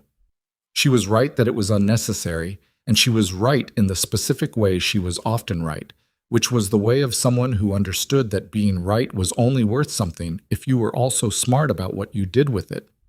Spring, he said instead. If we take on more horses, we'll need to expand the barn. Eleanor looked at the barn's structure, the beams she'd assessed on their first day, the layout of the stalls. We could add 4 stalls on the north end without touching the main structure, she said, if we do it right. You know how to do it right? I know what needs to happen. Whether I know how to actually swing a hammer that many times is a different question. I can swing the hammer, he said. I know you can, she said, and went back to the water bucket. And that was that. It was a night in March when things shifted. Not dramatically, because neither Wyatt nor Eleanor was built for dramatic shifts, but with the kind of quiet irreversibility of a season changing. He'd been in the barn late, working on the plans for the expansion by lamplight, measuring the north wall and making notes on a piece of paper that was already covered in corrections and recalculations. He heard Eleanor come in behind him, heard her step, which he now recognized the way you recognize the sound of something that has become familiar, and didn't look up. It's late, she said. I know. She came to look over his shoulder at the plans, and he moved the lamp so she could see better, and she looked at the measurements for a moment and said, You're off by 3 feet on the east side. You measured from the wrong post. He looked at the paper. She was right. He erased and redid the calculation. She sat down on the hay bale, his hay bale, the one from the old barn, which he'd moved here on a sentiment he hadn't examined, and watched him work. And after a while she said, I've been thinking about what you said, about not wanting what you actually have. He kept writing. What about it? I think I've been doing the same thing, she said. Not with a person, but with... She paused, finding the words with the care she always used. I spent years wanting to be somewhere I wasn't, wanting my father to see me differently, wanting Adelaide's life sometimes, or at least what I imagined her life to feel like from the outside. She was quiet for a moment. And then you came, and the horse, and I had something to do that mattered. And I was so focused on that, I didn't think about after. After, he repeated, after you rode him, after the street, after all of it. She looked at her hands in her lap. I didn't plan for this part. I didn't think past the barn. He set down his pencil and turned to look at her. She was looking at her hands, not at him, the way she did when she was saying something that cost her. Neither did I, he said. But here's where we are. Here's where we are, she agreed. He sat beside her on the hay bale, which was big enough for two people if they weren't trying to keep distance between them. For a while, neither of them said anything, and the horses moved softly in their stalls, and the lamp threw its yellow circle. I'm not unhappy, he said slowly. I thought I would be. I thought I'd be marking time, maybe, waiting to feel differently. But I'm not. He thought about how to say the next part. The work means something to me. The horses. The land. He paused. You mean something to me. That's different from what I came here wanting, but it's not nothing. It's not even close to nothing. Eleanor was very still. That's an honest thing to say, she said finally. I'm trying to be honest with you. I know you are. A pause. I don't know what to do with it. You don't have to do anything with it right now. She looked up at him then, and her expression was the most unguarded he'd seen it outside of the single moment on the street when she'd decided to take his hand, open, a little afraid, uncertain in a way that she usually managed not to show. I'm scared, she said, of deciding to trust this.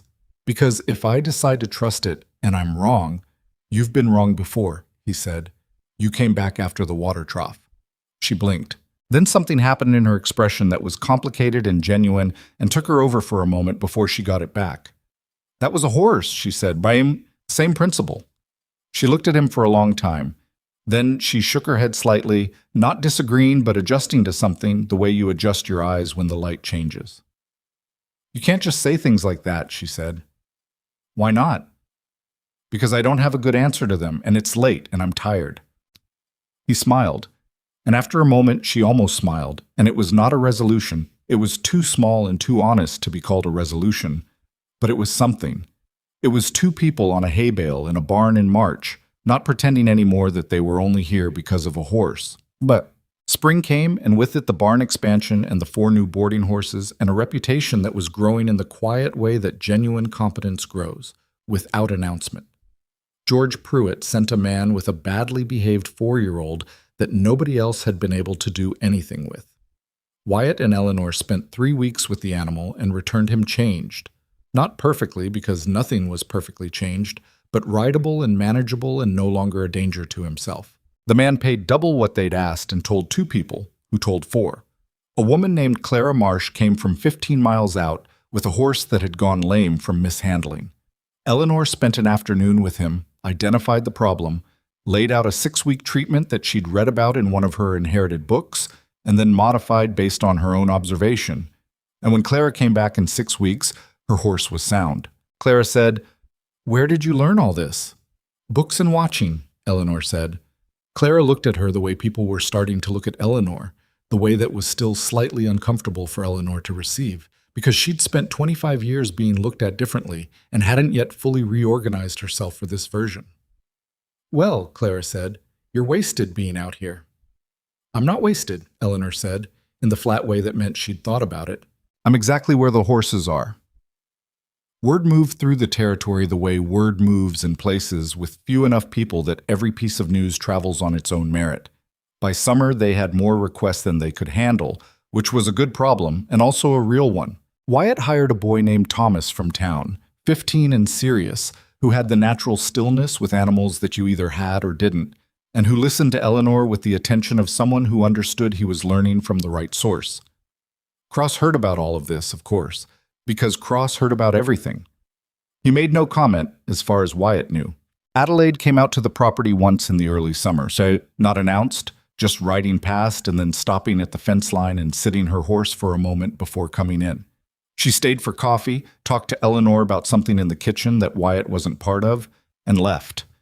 Eleanor didn't tell him what they'd talked about, and he didn't ask. He was learning which things to ask and which things to leave alone. This was slower learning than the horses, and less reliable, but he was doing it. The night Eleanor told him she'd learned to read by the light coming under the barn door because her father didn't like her taking the lamp in there, they were sitting outside after supper in the last of the summer light. She said it matter-of-factly, not as a complaint, in the middle of a story about the traveling school teacher who'd left the books behind. Wyatt was quiet for long enough that Eleanor noticed. "What?" she said. "Nothing." He looked at the darkening field. "I'm just angry," she said. "A little." "Don't be." She said it without performance. "It was a long time ago, and it's done. And I can read, which is the point." "The point," he said, "is that you should have had a lamp." Eleanor looked at him. Her expression did the thing it sometimes did now. The thing where something warm moved behind the guardedness, not displacing it, but visible behind it, the way lamplight shows through a window that's not quite opaque. "You should have had a lamp," he said again, quieter. She looked at the field. After a moment she said, "I have one now." It was such a plain answer. He thought about it for the rest of the evening and the next morning and intermittently for weeks after that, the way you think about something that is too simple to be complicated but keeps being both things anyway. He had come to Red Hollow looking for a future that looked like something specific, a name, a place, a life that had shape to it after years of shapeless moving. He had not found that future. He had found a different one, harder in most ways, quieter in the ways that mattered, and built not on the expectation of being seen, but on the daily practice of seeing something clearly and deciding it was worth staying for. He thought about the mayor, who had carried him into this town on a Tuesday and asked for nothing dramatic in return. He thought about Devil, who was still difficult on bad mornings, and probably always would be, but who was real in a way that the perfect horse of someone's imagination never could be. He thought about Eleanor reading under a barn door, refusing to stop wanting the thing she wanted, even when no one was willing to give her a lamp for it. He was not ready to say he deserved any of this. He was not ready to say everything had worked out, because everything was still in the process of working out, which was a different statement. But somewhere in the long, ordinary stretch of this year, without his quite noticing when, the grief of the lost future had gotten smaller, and the life he was actually living had gotten larger, and the ratio had tipped, and he'd ended up on the side of something real. It was, he thought, probably the most honest kind of luck, the kind that didn't look like luck at all while it was happening. Checked. On a night in October, exactly a year since the roof had tried to swallow his foot, he and Eleanor sat at the kitchen table after supper, and she was going over the ledger for the boarding operation, and he was reading a letter from a man in the next county who wanted to bring 4 horses for training in the spring, and the lamp between them was full of oil and burning steadily.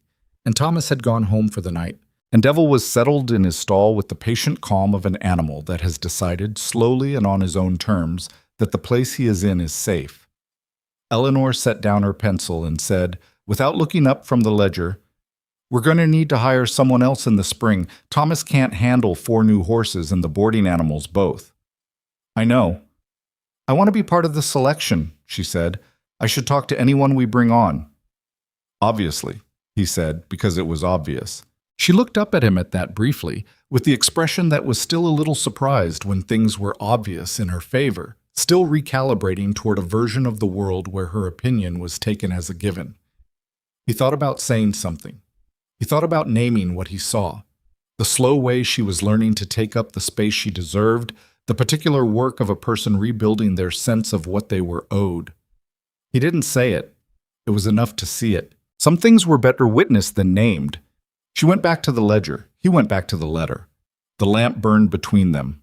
He was going to write back tomorrow and say yes to the 4 horses. He was going to measure the north pasture again and figure out what the rotation would need to look like. He was going to ask Eleanor what she thought about the training approach for animals that had been handled badly, because her answer would be better than anything he'd come up with on his own, and he'd learn to go to the better answer without making a project of his pride. That was the whole of it, and it was enough. And he sat with it in the lamplight of the house they'd patched and repaired into something that held, and he did not feel like a man who had settled for something smaller than he deserved. He felt, for the first time in a long time, like a man who had arrived somewhere. The 4 horses arrived in March, as promised, and they were a disaster. Not all 4. One of them, a bay mare with a sensible eye and an even temperament, was fine. She'd been boarded somewhere that didn't know what to do with her energy and had developed some evasion habits. Nothing serious. The kind of thing that comes from boredom rather than trauma. Wyatt had her moving correctly inside 2 weeks. The other 3 were a different story.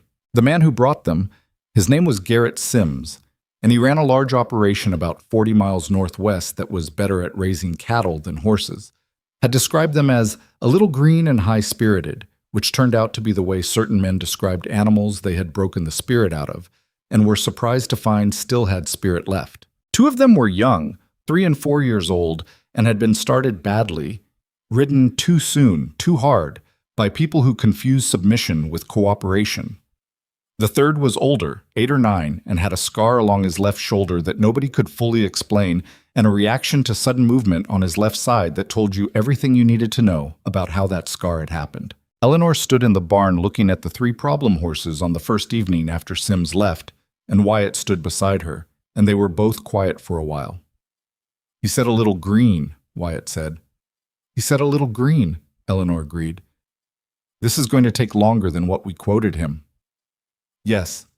She was already moving toward the older horse, coming from the right, slow and deliberate, angling so he could see her well before she got close. "It's also going to cost him more. He's not going to like that. He's going to like a horse that's broken worse than when he left him here, even less." She stopped a few feet from the gelding, not reaching, just standing, letting him take stock of her. "Write him a letter. Be specific about what you're seeing and what it's going to require. Give him the choice." Wyatt wrote the letter. Sims wrote back 2 weeks later, with complaints about the timeline and a counteroffer on the price that was insulting.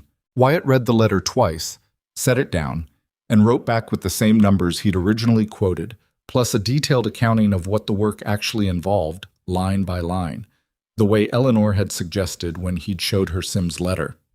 "Don't argue with him," she'd said. "Just show him the work." Sims paid the revised price. He didn't like it, but he paid it, which was the outcome that mattered.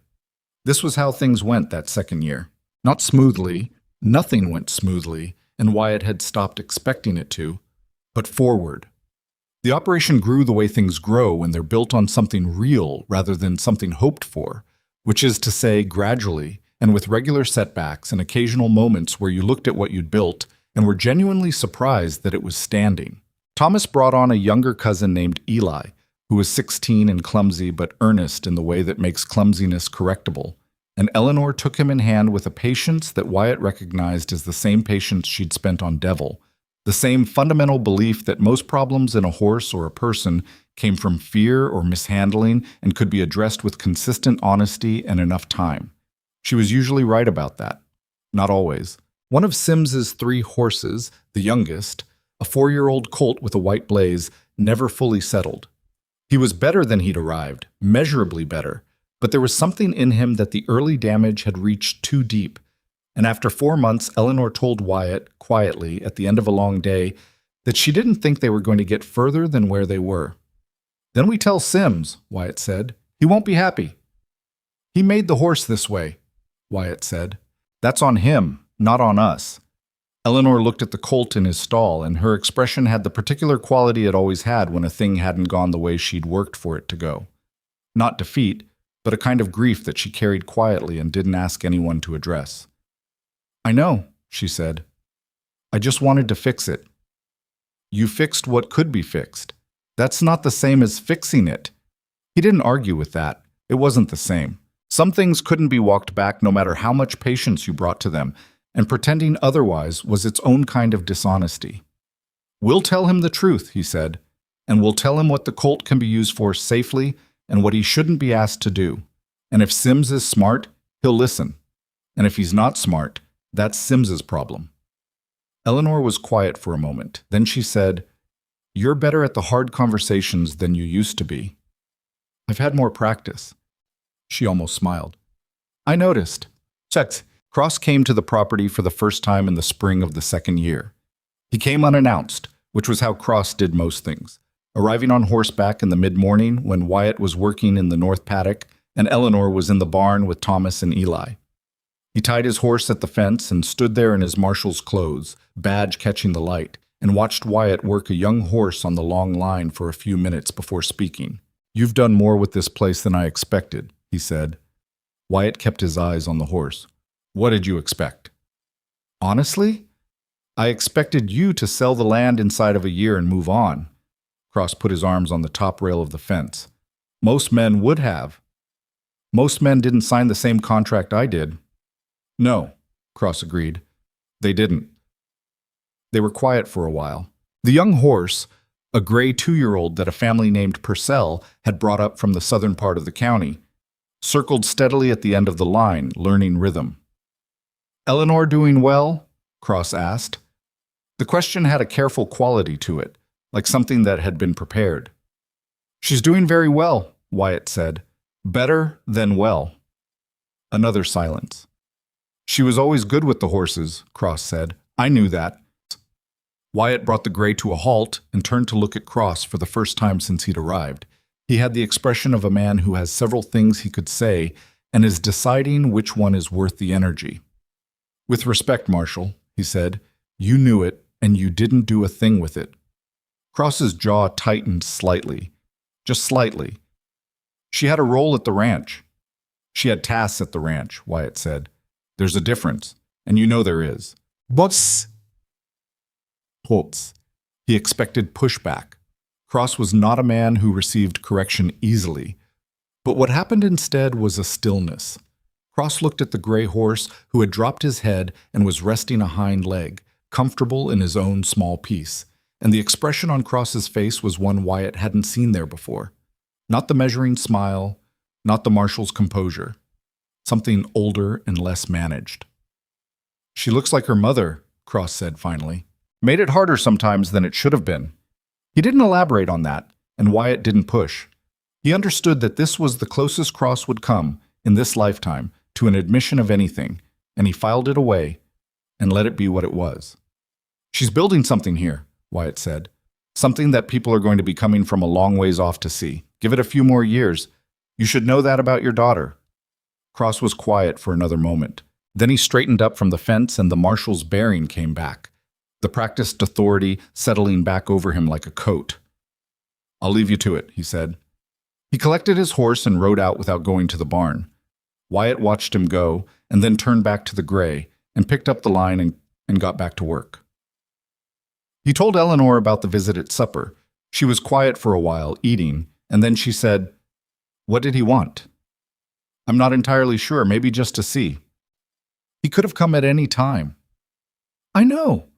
She moved a piece of potato around her plate. "What did he say about me?" Wyatt considered. "That you were always good with the horses?" "That he knew it." Eleanor set down her fork. Her expression was the careful one, the contained one, but underneath it something was moving. "He couldn't have just said that to me," she said. It wasn't a question, and it wasn't quite bitterness. More a statement of a fact she'd had a long time to make peace with and hadn't entirely managed. "No," Wyatt said. "He couldn't." She picked up her fork again. "All right," she said, and they finished supper, and neither of them said anything more about it because some things don't have better endings than the one they have, and the work of a life is learning which those things are and not spending yourself trying to force them into a different shape. The letter from a man named Daniel Okafor arrived in the 4th year.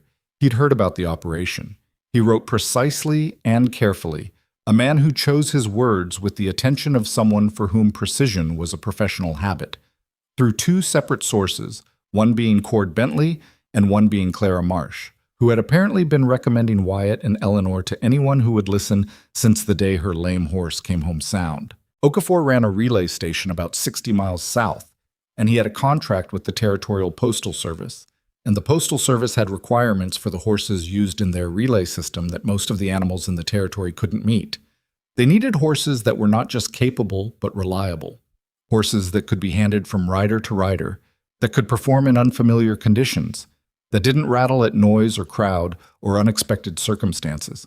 He had 6 horses that needed that kind of training, and he'd been told that if anyone could do it, the people to see were the Mercers out northeast of Red Hollow. He offered a price that made Wyatt read the letter twice to make sure he hadn't misread it. He hadn't. He brought the letter to Eleanor, who read it standing at the barn door with the morning light behind her. Thomas somewhere inside talking to one of the current boarding animals in the low, ongoing voice he'd picked up from watching Eleanor work. She read it once, folded it, and handed it back. "Well," she said. "Well," he said, "6 horses at that price gives us enough to build the second barn we talked about. And then some." She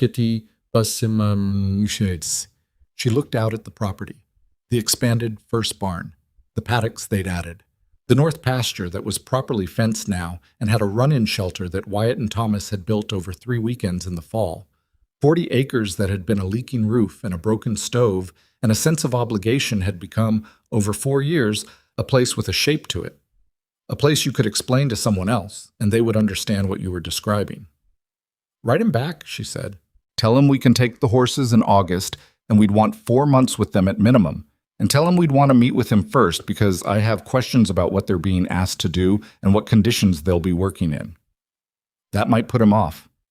If it puts him off, he was going to be a difficult client anyway, she said. A man who doesn't want you to understand the job isn't a man who wants the job done right. Okafor wrote back within the week. He welcomed the meeting, answered Eleanor's questions with the same precision he'd written with in the first letter, and added that he'd heard the assessment of his horses would come largely from the woman of the operation, and that he hoped that was accurate because everything he'd heard suggested her judgment was the thing worth paying for. Eleanor read that part of the letter twice. She didn't say anything about it. But later that evening, when Wyatt came in from the barn, she had made a pie, which she almost never did because she didn't have much patience for baking, and when he asked about it, she said she'd felt like it, and he let that be the whole story. The 6 relay horses were the hardest work they'd done, not because the horses were impossible. Okafor was a careful man and had not let them be ruined, just inadequately trained, but because the standard was genuinely high.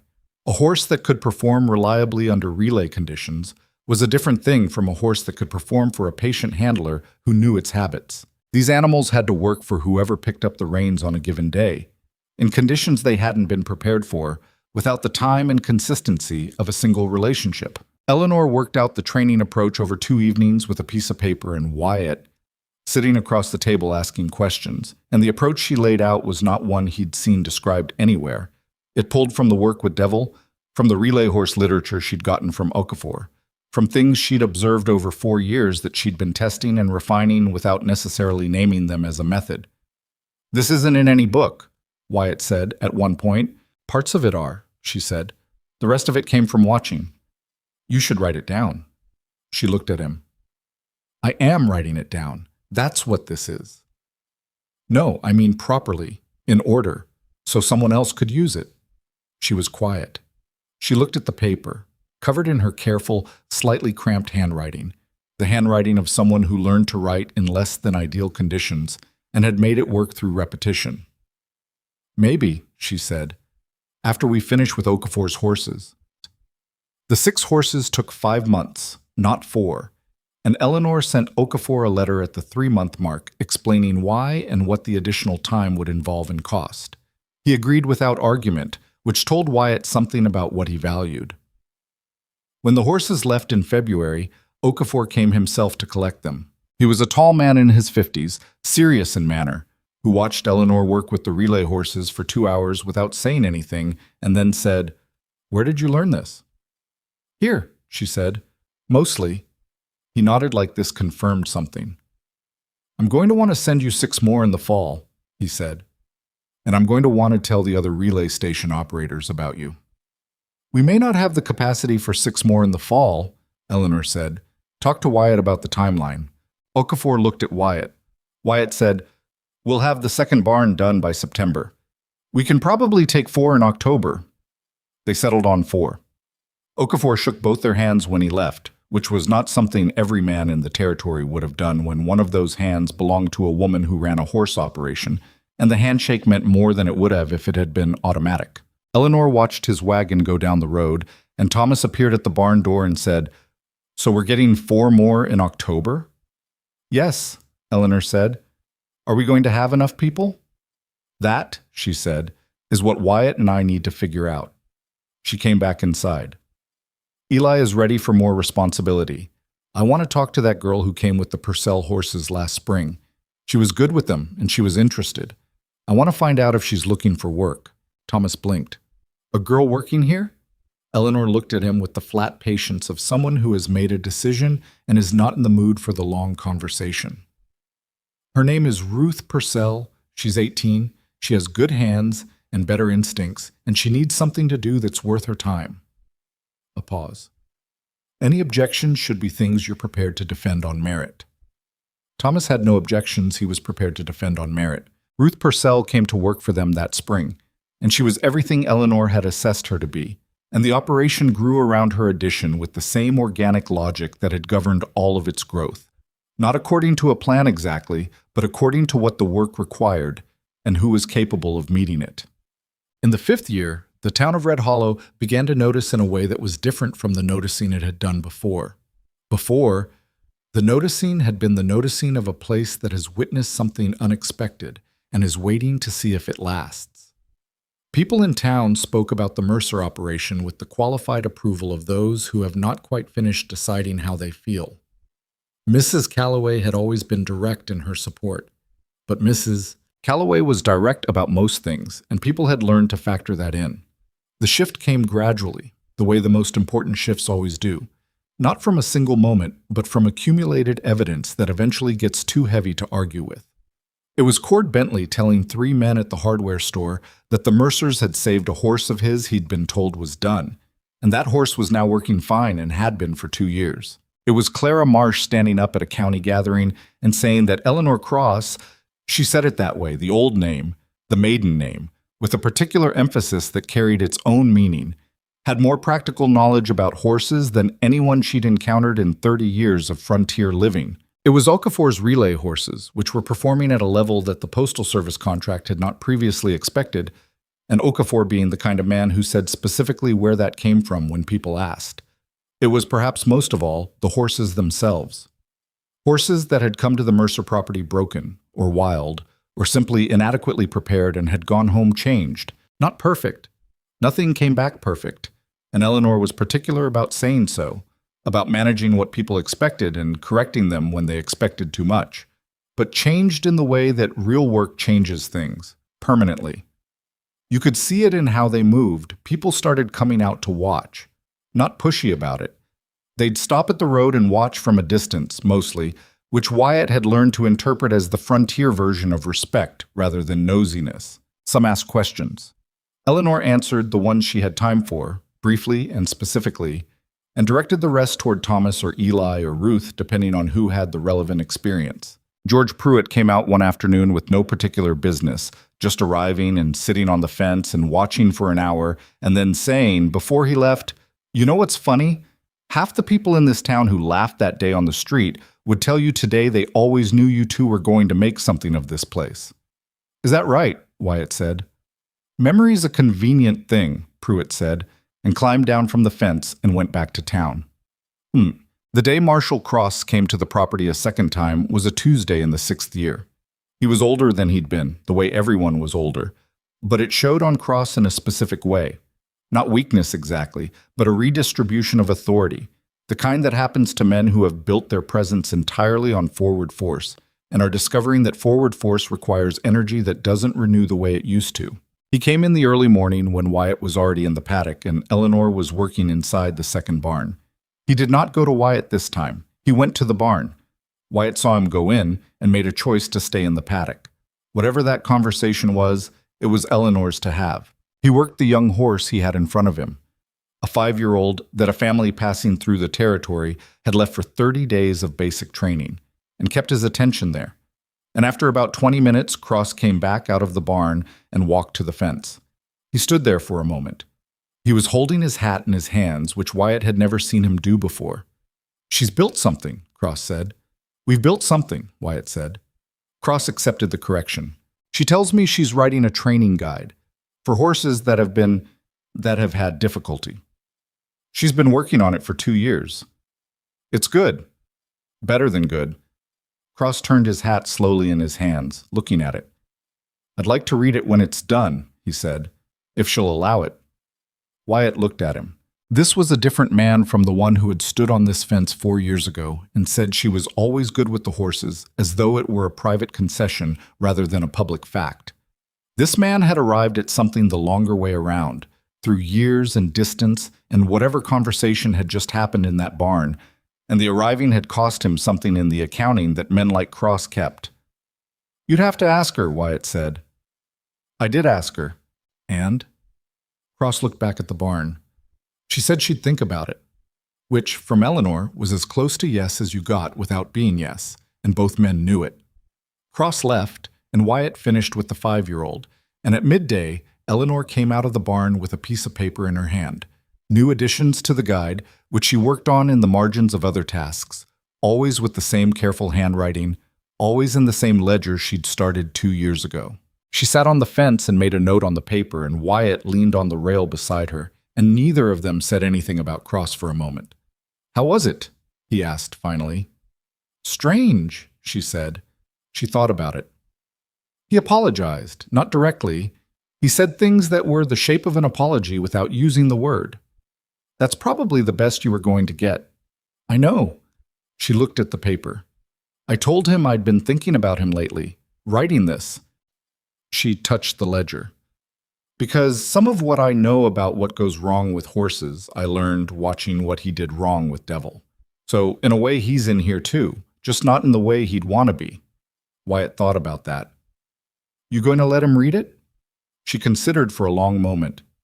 Yes, she said. But not because he deserves to. Because I want him to understand what was here all along and what he missed. She paused. Is that mean? A little, he said. But I think you've earned a little mean. She almost laughed. Almost. Devil died on a cold morning in November of the 7th year. He was not old. 14 was not old for a horse with good care. But there had been something in him, some accumulation of the early damage that even years of patience couldn't fully undo, and he went down in his stall in the night and did not get back up. Eleanor found him in the morning. Wyatt came in 10 minutes after she did, because he always came in 10 minutes after she did now. That was just how the mornings went, and he found her sitting on the stall floor with Devil's head in her lap, and he sat down beside her without saying anything. They sat there for a while. He was a good horse, she said finally. Her voice was level, but it cost her. He was, Wyatt said. He was never an easy horse, right up to the end. No. She ran her hand along the black neck, and the gesture was so familiar, so deeply practiced, that it was simply a hand knowing where to go. I've been thinking about what he was, what he represented for this place. She was quiet for a moment. Every horse we've fixed started with him, every method. Everything I understand about what fear does to an animal and how long patience takes. I learned it here, in this stall. He's in the guide, Wyatt said. He's in every page of the guide, she said. They buried him in the north pasture, in the ground that was theirs, under a sky that was the flat blue that Wyatt had first noted above Red Hollow and had lived under long enough now that he'd stopped noticing its particular quality, the way you stop noticing the quality of light in a place that has become home. Thomas and Eli and Ruth stood at the fence while it was done, not because Wyatt had asked them to, but because they had understood, without being told, that this mattered. After Eleanor went back to the barn because that was what she did. She went back to the work, not as avoidance, but as the genuine answer she had always found most reliable. Wyatt stayed at the north pasture for a few more minutes, looking at the turned earth. He thought about what Devil had been when he'd first seen him. That black shape in the back corner of a stall, all coiled rage and fear, and no one in that town had known what to do with him except the woman everyone had overlooked. He thought about Eleanor standing at the fence with apple slices, morning after morning, waiting for something, afraid to decide it was safe. He thought about his own arrival in Red Hollow, wearing down the eastern road because he always took the harder road, thinking he was riding toward a future he could recognize and understand. The hardest thing about the life you end up with, he thought, is that it's always the life you couldn't have planned for. The one that requires you to become someone you hadn't intended to be. The one that takes you apart in ways that don't look like improvement, while they're happening and only look like growth from sufficient distance. He had come here looking for a name and a place. He had not expected the name to cost so much, or to mean something different from what he'd imagined, or to matter in a way that had nothing to do with what the town thought of him. Red Hollow knew the Mercers now. That was real, and he didn't pretend it wasn't. When he rode into town, men tipped their hats, and women who had laughed on that street 6 years ago would stop him to talk about their horses with the easy familiarity of people who have revised their opinion of you without quite acknowledging that revision has taken place. The two women he'd seen talking rapidly after the demonstration, he knew their names now, the way you know the names of everyone in a place when enough time has passed, spoke about Eleanor with a warmth that bore no resemblance to the sound that had moved through the crowd that morning, and he suspected they had each, privately, found ways to remember it differently. Memory was convenient, as Pruitt had said, but the life wasn't memory. The life was Eleanor in the barn before he was awake, reading the horses the way she had always read them, the way she'd read them when no one was watching and no one was paying and no one thought it mattered. The life was the ledger on the kitchen table, filling up with what she knew, being made into something that would exist past both of them. The life was Thomas and Ruth and Eli, and the horses that came broken and left better, and the second barn and the north pasture and the house that held against the weather now, because they had fixed everything in it that needed fixing. It was not a simple life, and it was not a beautiful life. In the way that things described as beautiful are usually described, neat and coherent and moving in one direction. It had the texture of something real, which meant it had difficulty built into it, and sorrow that didn't resolve, and disagreements that recurred and mornings where the work felt like weight rather than purpose. But it was theirs. That was the word that meant the most in the end. Not won and not given, and not arrived at easily. Theirs. Built the way you build anything that lasts, which is day after day, with imperfect materials and imperfect people. And the decision, renewed constantly, that the building is worth continuing. Time. On a morning in the spring that followed Devil's death, Eleanor finished the guide. She came to breakfast with the ledger under her arm and set it on the table and said, "I need someone to read it. All of it. Tell me what's missing." Wyatt looked at her. "You finished it." "I finished the draft," she said. "It's not finished. Nothing is finished on the first version." He picked it up. He read 40 pages of it that morning at the kitchen table while Eleanor was in the barn, and the other 60 pages that afternoon. And when she came in for supper, he was still at the table with the last few pages. She fed the fire and started supper and didn't ask him anything, which was how Eleanor waited. Not with the performance of patience, but with actual patience. The real kind. The kind that doesn't need to be performed because it comes from somewhere settled. When he was done, he put the ledger down and looked at her. "It's the most honest thing I've ever read about a horse," he said. She turned from the stove. "I mean that," he said. "It doesn't pretend anything is simple. It doesn't make guarantees. It just tells the truth about what the work actually is and why it matters." He paused. "You need to get this to someone who can print it." "I know someone in the county seat," she said. "A printer. Clara Marsh gave me his name." "Then write to him." She did, the next evening.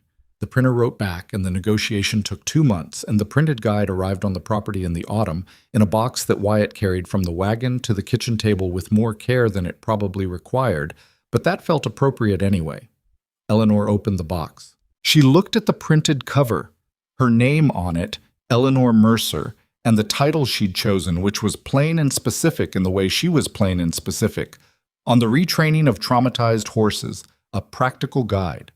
And she was quiet for a long moment. "Well," she said. "Well," he said. She picked up a copy and opened it to the first page and read a few lines of her own words in print, which he knew was a strange experience. He could see it being strange on her face, the doubling of recognizing something as yours in a form that makes it more real than it was before. She set it down and looked at him, and her expression was the most open he had ever seen it, more open even than the barn nights. More open than the hay bale in March, because this was something that couldn't be hedged or guarded. This was the fact of herself made permanent on a page, available to anyone who wanted to learn what she knew. One copy goes to my father, she said. I know. And one to Okafor. And one to Cord Bentley, since he was the first person outside this property who listened to me about a horse. And Mrs. Calloway, Wyatt said. Eleanor looked at him. Mrs. Calloway? She told me the first day I was in Red Hollow that the horse wasn't what was wrong with the arrangement. She was the first person in this town who saw what was actually happening. He paused. She should have a copy. Eleanor considered this, and the expression she wore while considering it was the one that he had, over 6 years, come to understand was the expression she wore when something moved her and she was deciding how much of that to let show. All right, she said. Mrs. Calloway, too. She put her hand on the box of books, and the morning light came through the kitchen window and lay across the table. And outside the horses were moving in the paddock, and Thomas was saying something to Ruth that made her laugh, and the north pasture was greening in the way it did every spring, reliable and ordinary, and nothing like a miracle, and everything like one. There are people who spend their whole lives waiting to be seen clearly by the right person at the right time, and the waiting hollows them out. And they never understand that the seeing, the real kind, the kind that lasts, is not something that happens to you from the outside. It is something you build, together, out of the ordinary material of shared days and honest words and the choice, made again every morning, to show up for the thing in front of you rather than the thing you imagined. Wyatt Mercer had ridden into Red Hollow on a Tuesday, looking for a future he could recognize. He had found one he couldn't have invented. It was harder and more specific and more real than the imagined one, and it had required him to become someone he hadn't known he was capable of being, which is the thing that the best lives tend to require. Eleanor Mercer had spent 25 years in the margins of her own story, tending something that everyone around her had written off, waiting in the barn with her apples and her patience and her books read by insufficient light, knowing what she knew and finding no one willing to know it with her. She had stopped waiting. She had built instead. That was the whole of it. That was the story. Not a straight line and not a clean victory, and not a life that anyone watching from the outside on any given Tuesday would have described as exceptional. Just two imperfect people who found, over time and through difficulty, that what they were building together was more than either of them could have built alone. And who chose it, kept choosing it, with the plain and durable commitment of people who understand that love is not a feeling that arrives and stays, but a practice that either grows or doesn't, depending on whether you show up for it. The box of books sat on the kitchen table. Outside, a horse called across the paddock, clear and carrying in the morning air, and Eleanor looked up from the table toward the window with the instinctive attention of someone whose ear has been tuned to that sound for so long it has become part of her. She stood.